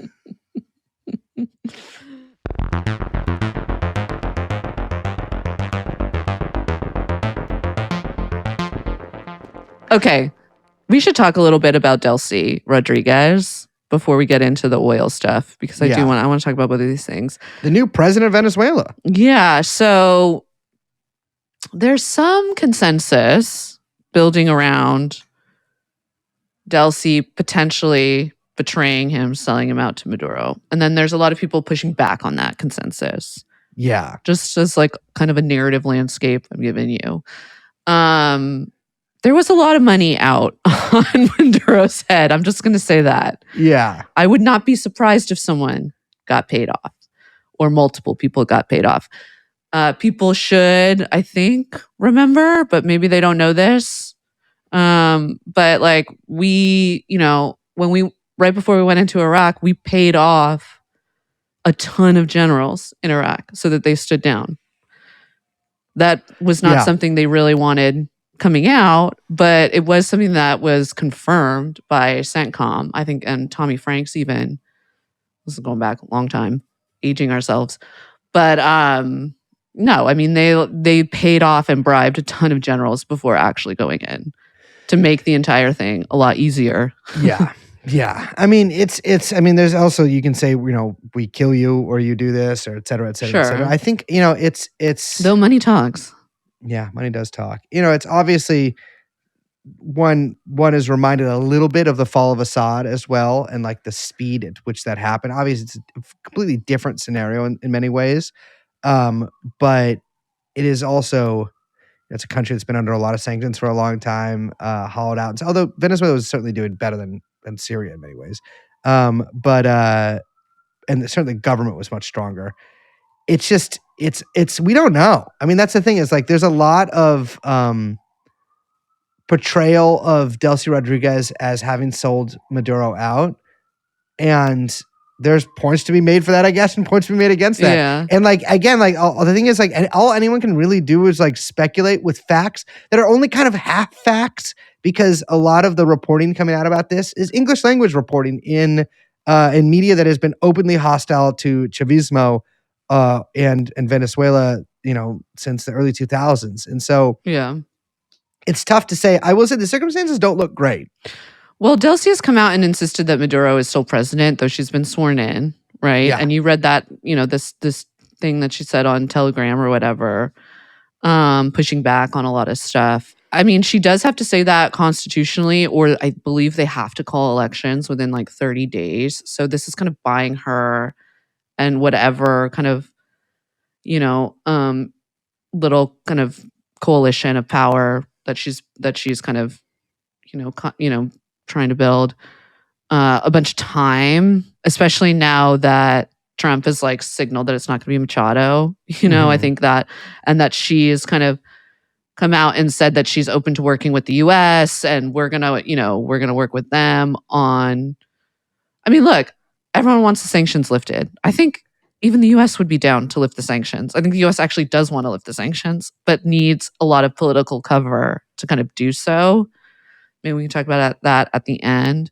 But weirdly, so Reuters reported, as everything was going down, that Delcy was in Russia at the time of the attack. Yes. And then that got walked back a few hours later by the Russians.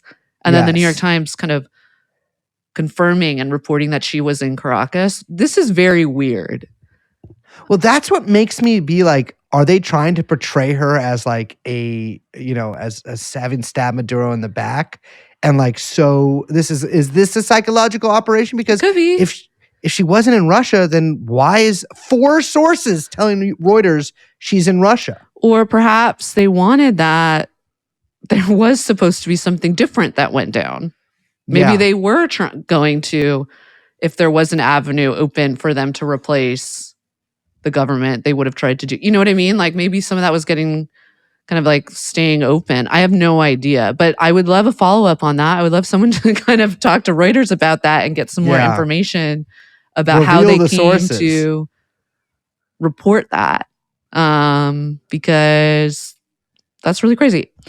Let's talk for a minute about Delcy. So she is, you mentioned this already, but she's the sister of Jorge Rodriguez, who is a foundational figure within Chavismo. He was part of Hugo's circle for like very, very early on.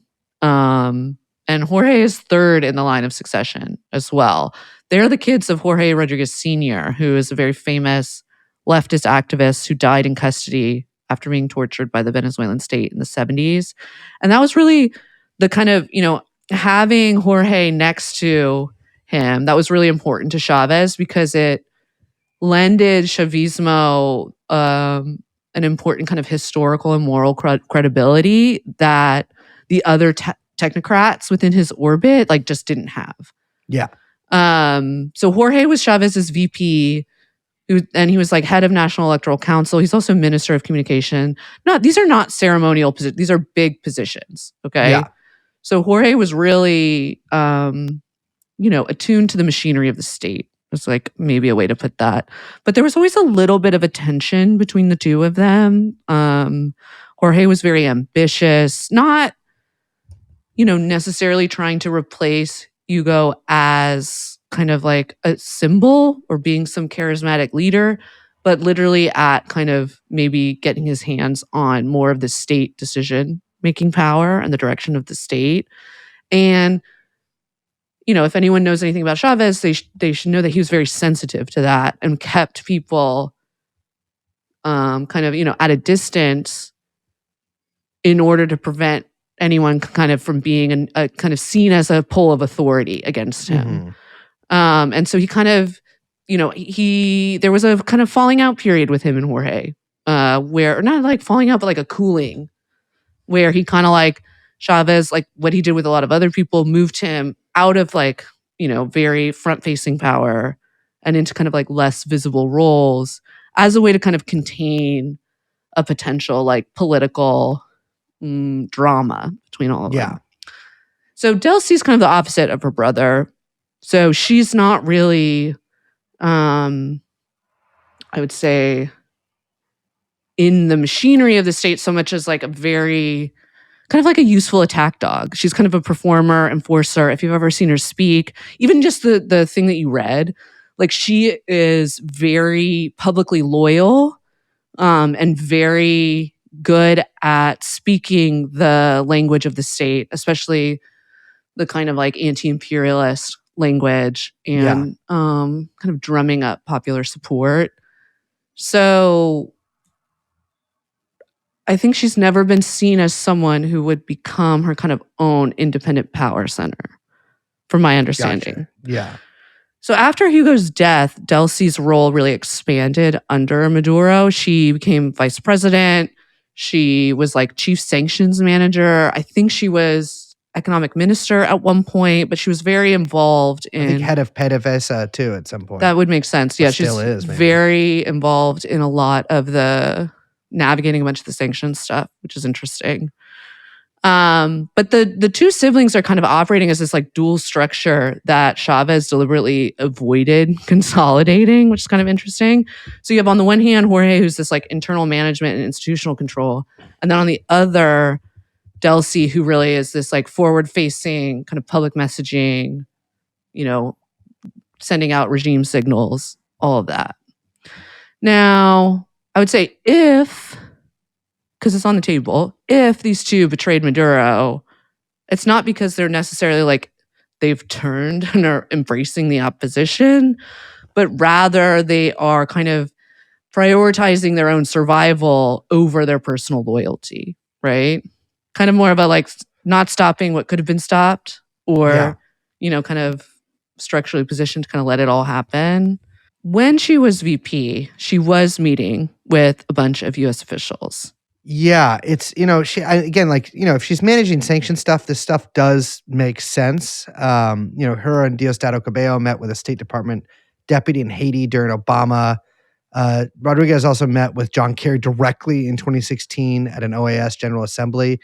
Kind of nothing came of this because when Trump gets in, not back in, it's the first term, it's kind of back to square one. And remember, he obviously had Elliot Abrams advising him on Venezuela. Various politicians do go down there. There's the whole Guaido time, but then also there's the Citgo 6, where 6 members or 6 employees at Citgo arrested by the Venezuelan government, and there was this sort of American attempts to free them, and so various congressmen and senators go down there. I did think that was one thing that stood out, and I don't know what this means or anything by it, but Eric Prince did go down there and to meet with her in 2019. Obviously, that is Eric Prince, the head of Blackwater. Apparently, they had dinner at her house and had a meeting. Shouldn't be too shocking. Prince had developed a plan to actually invade Haiti a year before and presented to the U.S. government, which they allegedly denied him. At the same time, Eric Prince is working pretty closely with the Chinese government, and so it's not like there's some connections there. The trip was interesting, and there's this sort of Bloomberg report about it. It was arranged by an ex-SAS man named Ian Hannum. He was a J.P. Morgan sort of like mining goat. Like he was really like one of their top mining guys. He left J.P. Morgan, and like Prince, he'd been interested in minerals in Afghanistan and mining there. And Bloomberg reports that the pair met with Deli Rodriguez in her home to discuss Prince providing security for Hanem's mining operations in gold mining regions, and to negotiate to free the Citgo Six. Now, it's worth noting that basically all of this was denied by essentially every party. So we don't know what they actually talked about there. Although Eric Prince, to be clear, has shown himself to be rather ideologically flexible and sort of like this, not ideologically, I guess. Ideologically, I'd say he's pretty firm, but flexible in some ways. And really all he wants is gold and killing. And but just, and I don't know what that means. I don't think it really means anything here. I'm just saying like these contacts did happen. And it's an interesting contact. But Deli Rodriguez seemed like she was pretty well placed to take over. And Trump hasn't even they've been almost poo-pooing the thought of elections coming up or anything. They seem to just be totally uncommitted to Machado coming in. Like they don't seem that she has a plan. They seem to understand that would drag the country further into chaos. And so they're seemingly ready to work with the current Venezuelan government, although they're still blockaded. It doesn't make any sense. Well, that's the whole thing, right? I mean, they're completely ready to work with this administration or this, these new leaders who are basically saying the same thing that Maduro was saying, just now there's no Maduro. Yeah. Maduro was like, yes, come in. We will open up everything for the U.S. oil companies. We will open up we will work with you guys, whatever you need, And Deli seems to be saying the same thing, and the Americans are now amenable to it. It's almost as if they just needed. I do think there's a tinge of taco here, I will say, in the sense. How so? In the sense that Trump needed. There was this huge fucking military buildup, this huge show of strength. And what came of it was the status quo, but without Maduro. Nothing, again, we're going to talk about this, but nothing has structurally changed in its place, except for now the U.S. can say, okay, great, we look strong, we win. And now we have the political cover to potentially lift the sanctions and work with you and get something out of it. Whereas we couldn't really do that before because I'd look weak and caving to Maduro. For what it's worth, this is what she posted on Instagram. God, I hate this world. I believe it was the day after, 2 days ago. Venezuela reaffirms and this is in English. Venezuela reaffirms its commitment to peace and peaceful coexistence. Our country aspires to live without external threats, an environment of respect and international cooperation. We believe that global peace is built by first guaranteeing peace within each nation. We prioritize moving towards balanced and respectful international relations between the U.S. and Venezuela and between Venezuela and other countries in the region, premised on sovereign equality and non-interference. These principles guide our diplomacy with the rest of the world. We invite the U.S. government to collaborate with us on an agenda of cooperation oriented towards shared development within the framework of international law to strengthen lasting community coexistence. President Donald Trump, our peoples in our region deserve peace and dialogue, not war. This has always been President Nicolas Maduro's message and is the message of all of Venezuela right now. This is the Venezuela I believe in and have dedicated my life to. I dream of a Venezuela where all good Venezuelans can come together. Venezuela has the right to peace, development, sovereignty, and a future. Deli Rodriguez, acting president of the Bolivarian Republic of Venezuela. And, I think a lot of people were like, that's her caving. That's her caving. The fact of the matter is that Maduro says this exact same stuff. If you've been following this at all, Maduro has been talking like this the entire year. Yes. Not just year, kind of since 2024. Yeah. I mean, they've been liberalizing the country also for a long time. Yeah. I mean, under the sanction stuff, the economy has changed a lot. Yes. Now, we got to talk about the oil because there's a big old debate. Was this about oil? Was this not about oil? Trump had came out and said outright, he's like, this is about oil. Mm-hmm. And he literally zero humanitarian language. I guess there was the gang stuff. That's not humanitarian. That's I don't know what that is. I don't know what that is. It's just kind of a little racist. But there's no moralistic neocon democracy script, no international law messaging. He was just like, this is fucking about oil. Black gold. and we're going to go in there and we're going to take it and it's going to be ours. And he's like, the difference between this and Iraq, he said this today, between this and Iraq is in Iraq, they didn't keep the oil. Man. So there you have it. He's not wrong, by the way. That's true. But it's funny because this has been like, this got like repeated and celebrated by a bunch of MAGA guys that were just like, yeah, fuck yeah, oil, yeah, fuck yeah. Like not knowing anything about everyone be living in the past. Facts. But Trump was speaking today about it too. And he's like, we have a lot of oil to drill, which is going to bring down oil prices even further. So for people who don't know, oil prices are real cheap right now. Yeah. Historically. We don't really want to, I mean, maybe that's about the midterms and he's confusing that with gas prices. But I think he might be. Yeah, we don't want, the U.S. shale and the majors would be like pretty bummed at oil getting cheaper than what it is now because the industry starts to get pretty fragile under a certain kind of price. But, you know, you mentioned this. I want to say Politico published a piece like shortly after the kidnapping, like same day, that the admin had basically been working the phone lines for the past 10 days, talking to oil execs, trying to get them to commit to, throwing a bunch of money in to rehabilitate Venezuela's, oil production facilities. And they were basically like, look, if you guys want compensation for all the assets that they quote unquote stole, then you kind of have to go back in now, commit billions, tens of billions really, and rebuild the oil sector there. And there was like a similar piece in the FT that came out a few hours after that, but it was like from a different angle where it was like the oil companies were not stoked on this because they were just like, this is a huge capital investment over like a massive period of time.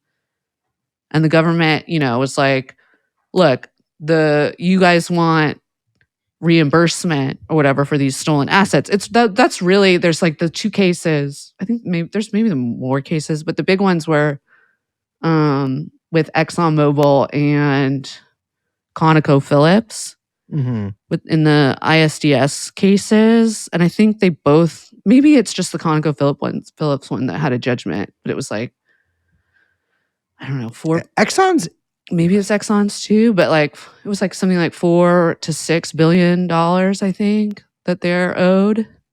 Well, Exxon's still in Venezuela. Chevron is. That's what it is. Yeah, it's Chevron. Chevron is. They're the one exception to the sanctions. But basically, the government is like, look, you guys want your money back, gun to the head. In order to get that, you got to go in and actually commit some money to rebuild, which is a very like classic Donnie deals to me. Like that feels like a kind of Trump style, mafia style infrastructure deal. But I do think we should talk through the oil thing for a second because there is a bunch of debate and confusion about the like, we did it for oil, no, we didn't do it for oil kind of thing. And it is a bit of a canard, as they say, if you mean it literally, like as in U.S. wants to oil barrels. I don't think that makes sense. A lot of people come out and said the same thing. It doesn't really make sense given the market and we're not living in the kind of age of the petrodollar, which maybe we can talk about. But oil is very, very cheap now. And thanks to shale, U.S. supply isn't constrained. In fact, we have an abundance of oil. We export a lot of oil. Yes, we are. We're a net exporter. And, any serious pressure would like risk near-term disruption and like, could actually, be really bad politics going into the midterms. Plus, rebuilding PDVSA is going to take maybe a decade and tens of billions, if not $100 billion, which would all pay out after Trump leaves, so none of that kind of really makes sense. Also, like, and I do think this is an important point, energy companies are huge global publicly traded firms. They are not like national companies. In any meaningful sense. They're not like the U.S. This is not the 1920s, the 1930s. It's not even the 1960s or 70s. Like, these are massive like global firms that also like deal in other forms of energy as well, right? Like this idea that it's some I've kind seen of the commercials. no, but it's that there's this kind of like MAGA like MAGA trades on this like very strange 20th century nostalgia. And you see it in this kind of like, yeah, the US companies going in and taking the oil. Like that is not how any of this fucking works. This is like a real kind of cosplay moment for the right where they're like acting out this version of state power that actually doesn't map onto how these firms or how power in general like actually operates. It's interesting. You can see from like the US, it's the US Department of Labor and the US Homeland Security sort of AI meme or, kind of dissident alt-right videos that they kind of post or whatever. So much of it is like 1990s style. Yeah. And so much of it seems like, it reminds me of like, do you remember when people wore those like Reagan Bush t-shirts? Yeah. That was like a big thing. Mhm. It reminds me of that. It's like, it's this sort of like draping yourselves in the 1980s or 1990s as if it's like the 1950s, 1960s. It's the same way. It's all kind of like this sort of brew of the past. But It's a bit Lynchian, funny enough, or even nostalgia for Lynch. It's like on top of that. It's but it's interesting like to see these people sort of talk like that. It's almost like it seems like, and again, this is just me sort of observing like right-wing chatter about this, but like a lot of it seems to be almost an imitation of maybe cheering on like the invasion of Grenada or the capture of Manuel Noriega and the invasion of Panama. It seems like these people are almost sort of like acting out what they would have done in those circumstances. I don't know how to explain it. No, it's true. There's a dream-like quality to a lot of this. Yeah, and I think that the audience, like, yeah, they're like lapping it up because they've bought this idea through these memes and through the kind of shit that people like Vance and Trump say that you can like return to this imagined past. And that like the way that this is why the kind of performance that like Trump and Hegseth do specifically in that speech is so fascinating to me because I think it's doing so much work to sell this narrative, which includes American oil companies are like going in like it's setting up these banana republics as if that is even really, I don't know, even really maybe a big show of power given the geopolitical stakes and the changes in the world that have taken place over the past 150 years. You know what I'm saying? Yeah. The same thing has been brought up also with the rare earth stuff, which is kind of interesting. Like Trump has Venezuela does have a bunch of minerals. Marco Rubio mentioned the minerals as well. I think Trump did too. He came out and was like, actually, Trump did say something that's like so facts, where he was like, rare earths are not rare. Yeah, they're from the earth. And I was like, damn, that's so good. But then the second part of that quote was like, the thing that's rare is processing. And I was like, damn, that's even more facts because that's true.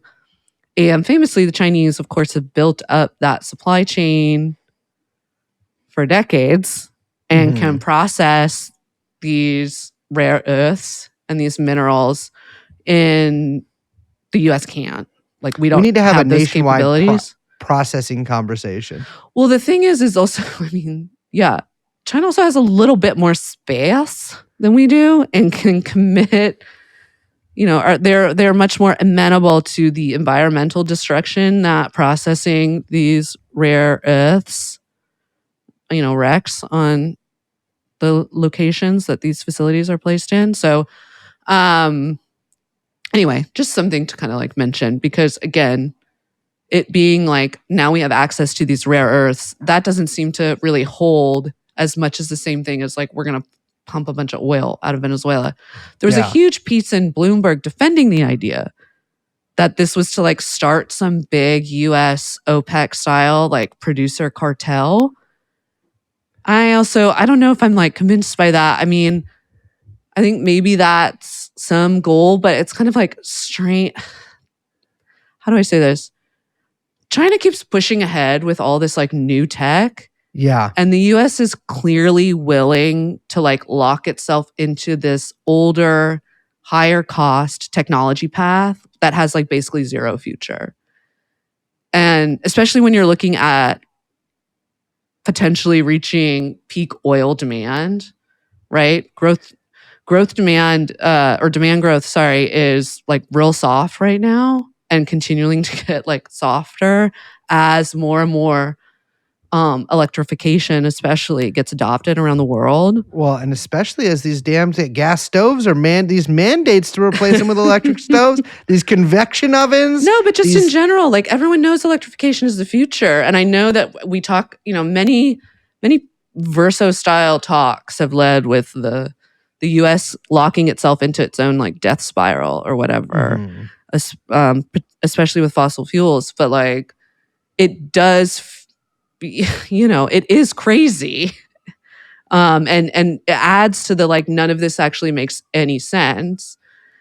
And the same thing with the oil where it's like, just to like put it like point blank, having access to the Venezuelan oil like and not being profitable for the US in any kind of way only works if one, you can actually add real supply and there's actual demand for it, and prices are high enough to justify the capital needed to bring the supply online. We don't live in that world right now. Yeah. You know what I'm saying? And the bet that we will live in that world in 10 years or however long it takes to bring all of this stuff online seems like a bad bet. Well, what if we go to war with a country that has mass electrification, like Denmark, for instance, and take them over, and our sort of satrap in charge of it declares that it has to be gas stoves, gas cars. Your little electric bike is now a gas bike. You're all driving motorcycles now. I mean, we could create the demand. This shit is expensive. Yeah. No. I mean, I do think on the flip side, one way to look at oil as a potential kind of mover here is less about pumping barrels and more as a kind of lever, right? Now, what I mean by that is, US can't really, it doesn't really set global oil price, but it does care about price dynamics at the margin. And especially like Venezuela, was its production were kind of like these discount barrels, right? Yeah. Because they're operating under sanctions. And the discount barrels and kind of who controls marginal supply, that drags prices down. Okay. And when you're in an environment where demand growth is soft, those marginal barrels actually matter more to the general market. I mentioned that shale gets fragile below certain price floors. And so what you kind of want to target with oil is this like managed tightness where there is stable floor for producers, no inflation spikes, and a kind of tightness that doesn't push shale into a boom, which is just like kind of monkey's paw style recreates a bust cycle and is bad for Interesting. the industry. So Venezuela comes into play here because all of its supply has been like very chaotic production-wise because of the infrastructure and the restrictive sanctions. And also heavily discounted. And all of it was getting like kind of, not all of it, but lots of it got routed to China. Yeah. So those discounted... It's like 4% of China's supply or whatever, officially. Officially, yeah, totally. And those discounted barrels like also undercut price floors globally and make downturns a bit worse. So you could argue that pulling Venezuela barrels into kind of US aligned channels isn't really about like adding volume super fast, because that would be a disaster in the market, but about cementing control and reducing chaos on the margin. Then, I think really the biggest payoff here is the dollar system. Now, one of the biggest stories, if not the biggest story of 2025 was the debasement story, aka the decline of the dollar.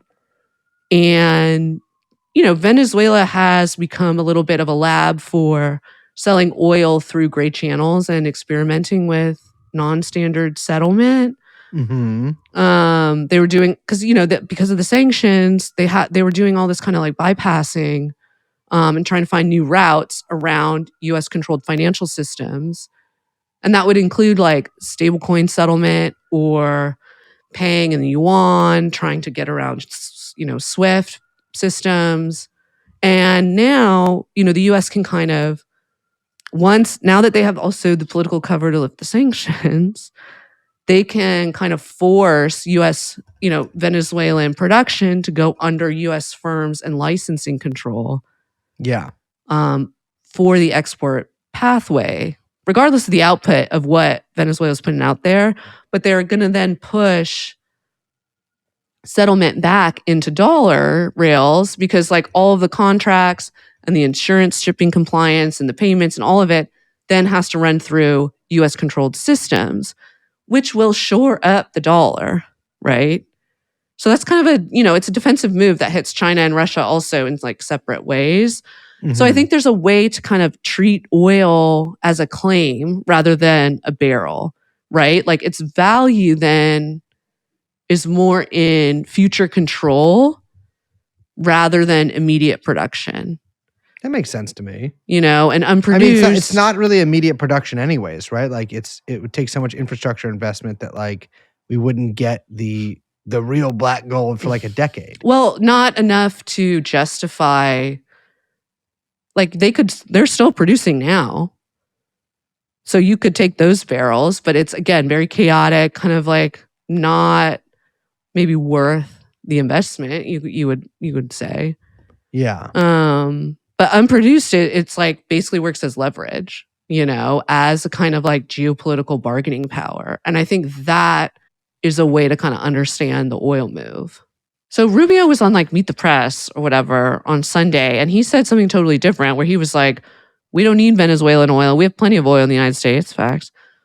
What we're not going to allow is for the oil industry in Venezuela to be controlled by adversaries of the United States. They're not going to come from outside our hemisphere, destabilize our region in our own backyard, and have us pay the price for it.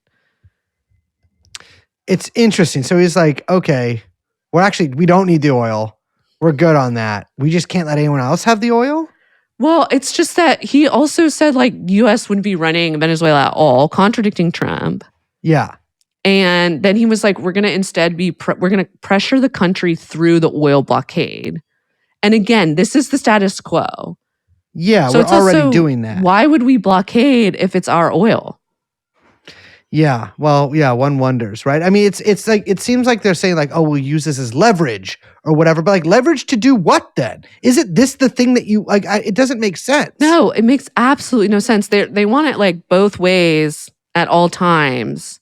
And it's just like another part of how everything that happened, none of it makes any sense. Yeah. And it's like all of the, for what happened, like Maduro didn't need to go for these like structural outcomes, right? Like the security and economic institutions are still intact. It's literally the same government continuing under a new label, but not even a new label. It's like the same label. Yeah. Just like different cork. Yep. Yeah. It's just literally there's two people gone. And then they're doing what Maduro was ready and willing to do. So, yeah. I mean, I don't know. I think one thing, for me at least, and I wonder how you feel about this, like, it definitely seems like the U.S. is not interested in a long war of attrition unless they have a proxy doing it for them. No, absolutely. Well, no, that's been the case for a while. Like I think that's the sort of lesson that the US or whatever has learned from Afghanistan is that like you don't send guys really, like, or you send like a vanishingly small group of guys to get in, get out. Get in, get out, or I mean, it doesn't. I don't know. I mean, certainly like the Trump method of doing stuff is he's really enamored by special forces. He thinks they're fucking badass. And so if he has these like objectives that I guess he lays out that they fulfill and that he doesn't qualify those as war, it's like it's almost like it's part of negotiations. Is you kill some people here, you kill some people there, Yes. and then you're a stronger. It's part of position to have Donnie leverage. deals. Yes.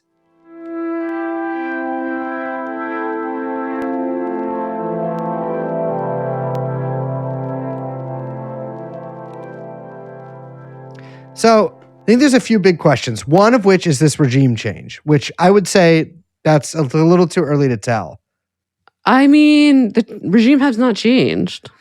The regime is still there, but I don't know. But again, like if the U.S. is essentially running it from an aircraft carrier, which is it's it? not clear. I don't know. I don't know. I don't think that's the thing. I don't know. Doesn't seem like it is. I don't understand what's happening. It seems like Deli Rodriguez is in conversation with Rubio. We have no idea what the U.S. is asking for. You know, like, are they literally just asking, like, hey, open up this oil field, or like, oh, do this, do that? Like, we don't know. Maybe it's a tweak. Yeah, kick the Chinese out. But no, you know what Trump said? Like one of the first things Trump said was like, "Oh, the Chinese get their oil." Exactly. Yeah, but it's like it goes through us. You know, it doesn't make like this say, doesn't. I mentioned it being that we're like in Cold War II. The fact that none of this makes sense reminds me of the Cold War, the first Cold War. What do you mean? Because there was all these like military operations that were like just totally disguised, where that didn't seem to have like a clear motive or like stated reasons that made sense. Like the stated reasons didn't make full sense. Yeah.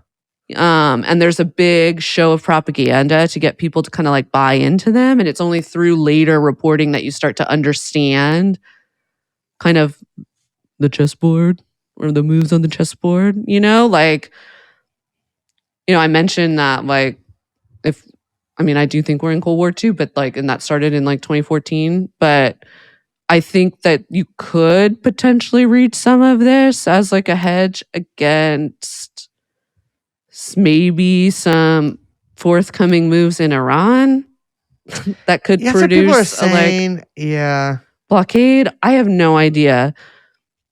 Again, I don't really love to read too much like 12th dimensional chess in this, but I do think that the fact that there are so many questions, even as simple as like, this wasn't regime change, it was just kidnapping of a leader, and now everything is the same as it was before, except different, but not not different at all. Yeah. Is very fucking confusing. Yeah, it's, you know, the Iran stuff, obviously, Lindsey Graham had this whole appearance on Trump's jet with him. He's wearing a "Make Iran a Great hat," and sweet Aunt Lindsay, sweet Aunt Lindsay, which Trump has also posed with too. And Trump has been talking about he loves the queen. Every time there's a protest in Iran, they're like, "This is it." They have Patrick Bet David come out and be like, "Reza Pahlavi, it is your turn now. You've got to get away. Your wife is sleeping with her yoga instructor. You need to get back to Iran and lead the people." But they're saying the regime's about to fall. I don't know. Trump has been sort of talking about Iran a little bit. Cuba has come up quite a bit. Trump said that we're not messing with them. They're just, you know, they're that thing's going to fall on its own. But they just lie all the time. So who knows? I will say that Cuba has had quite an acute energy crisis as of late, and it's been really things are tougher there now than I think since the 1990s. Yeah.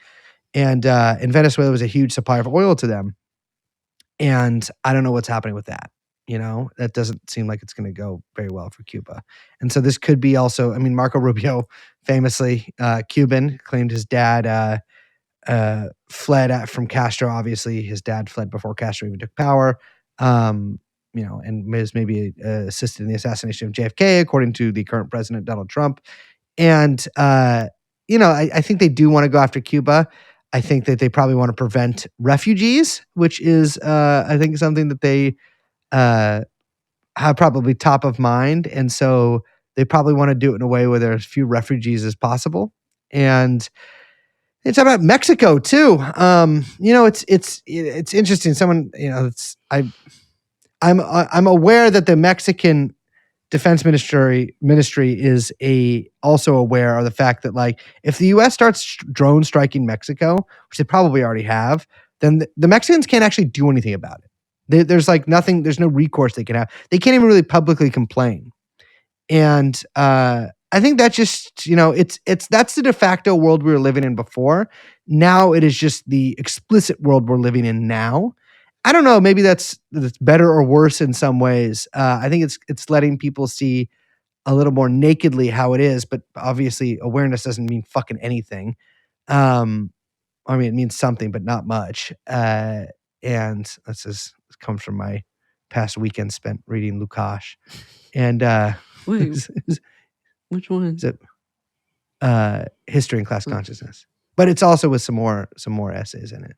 I was in the what's his big essay on organization. I've been reading.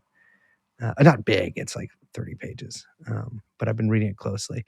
And although it's it doesn't really tell you anything you don't already know, but I don't know. He's a smart guy. Yeah. Some of the stuff he writes, I'm like, I don't know what you're saying.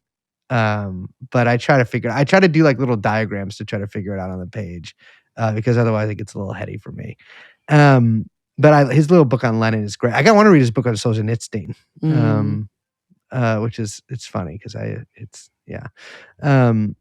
but anyways, we're talking about going after Greenland now, and I mean, people are just saying shit. I know, but I kind of think that they will go after Greenland. I actually do think that's going to happen. Liz, the 250th anniversary of this great, amazing nation is coming up in July. Yes, the sesquicentennial. We need a 51st state, baby. I want to say, I mentioned this last year as the thing to watch, because I think the fact that it is the USA's 250th anniversary is fucking huge. And a lot of these moves are going to get crazier and crazier the closer we approach that date. Mm-hmm. For all you morons out there, it's 4th of July. But I do think that Trump loves a pageant. He loves a big show. He loves big explosions and sparkly grandeur. And I just think it's going to get crazier and crazier the closer we get to that date, as they're sort of like trying to make this a really, really, really, really big show of power and strength, and projecting that to the world in a moment where the US maybe isn't in that position. Yes. I mean, I think, like, I mentioned it before, but I want to really talk about this, because the showman angle of this entire operation was just really floored me, I think, and I'm really stuck on it, because obviously wars always kind of come with its own propaganda and its own big showpiece. Shock and awe, yeah. Sure. Or even just wag the dog kind of style, literally, false flags or making up things or whatever. Okay, sure. But it's not I feel more and more all conflicts are being manufactured to be perceived in a certain way for an audience. And that sometimes both sides are effectively cooperating to kind of keep the performance coherent. I really always, I mentioned it before, but just the kind of the incident with Fordo, where the US struck the nuclear facility, again, to a debatable effect, but it was really built up in the media and the whole show of it.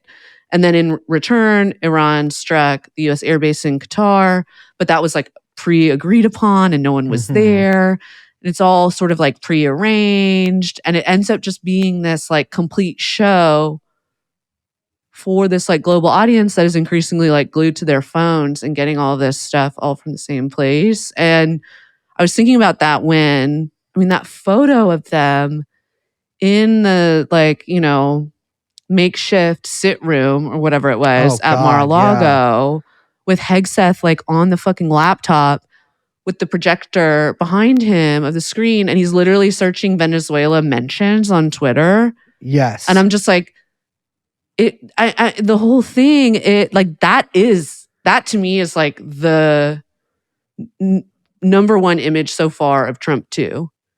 Right? Yeah. Well, it's a fake situation room at Mar-a-Lago with Twitter on the monitor. Yes. And, it's I don't know. The country is like stuck in all of these like simulations and feedback loops and these like performances and cosplays, and so obsessed with my mentions. You know what I mean? Like proverbially speaking, I guess, that image sort of like I don't know, it is such a perfect, it condenses so much of what is like sick about this moment in American history and like where the state kind of is at for me. I don't know. It's all just a bit, it's like the show is more important than what they're actually doing. Well, I think that's true in many ways for Trump. To me, so much of what's happening right now is, and this is such a sort of trite observation, but like just the fact that there is no socialist pole. I mean, there is in a sense, some multipolarity, but like not in a similar way to like the USSR or anything like that, or even China pre-Mao dementia really getting to them. And it really is like, it seems, I don't know how to describe it, but like for Cuba, for instance, like you have this communist country, fairly close to Florida, one of the few even nominally, or at least in name, communist countries in the world right now, and there's just not really like a block around that. So it's like you have this really isolated socialisms in these different countries, and it doesn't. It's clearly unable to put up, and I mean this in like a general sense, a fight against the U.S. or a fight, let alone a fight against global capitalism or anything like that. I guess as embodied by the U.S. and it seems like right now is a time of just sort of savagery run amok. And again, like one thing that it's really kind of the past, like really since we've been doing the show, but before that as well, but I guess that's the time I've been speaking publicly, is that it just seems like there's just nobody in charge in many ways. And there's certainly nobody fighting back against the people who are in charge and like intent on ruining and wrecking, as much of the world as they can, in either the pursuit of profit or in many cases now probably the pursuit of like a perception that they have on Twitter. And it's, I mean, I that's very reductive, and I'm sort of half kidding there, but not really. It embodies, I think, a lot of what they're after, and I hate these people. I think these people are evil. I think they're legitimately evil people. They're evil. They're also trashy. Yeah. Well, we also look down on them. I do. Fucking watching that press conference, I was like, this is so crazy. And then fucking like Kenny Powers occupied government. This shit is so embarrassing. I hate these fucking people. What the fuck are they talking about? I hate these people. And we are in a country that has been made fucking so stupid by memes. And I mean that again in like a larger sense, but like in this, in the way that propaganda works now, it's just, it not only makes people believe things that it says, but it also makes people just stupid in general. And I'm sick of it. I'm sick of it. And like, this is the world, regardless of whatever they say, they want a world in which people are fucking stupid. And like that to me, I object to. Stuck inside a fantasy. Yeah.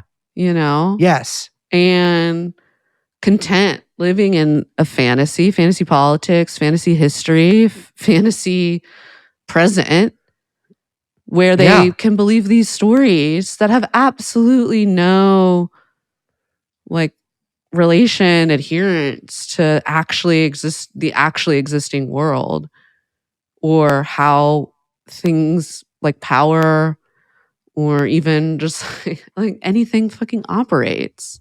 Yeah. Oh, on that pleasant note, I'm Braze. I'm Liz. And I'm producer Young Chomsky. And this has been TrueAnon. We will see you next time. Bye-bye. Let's go shoot.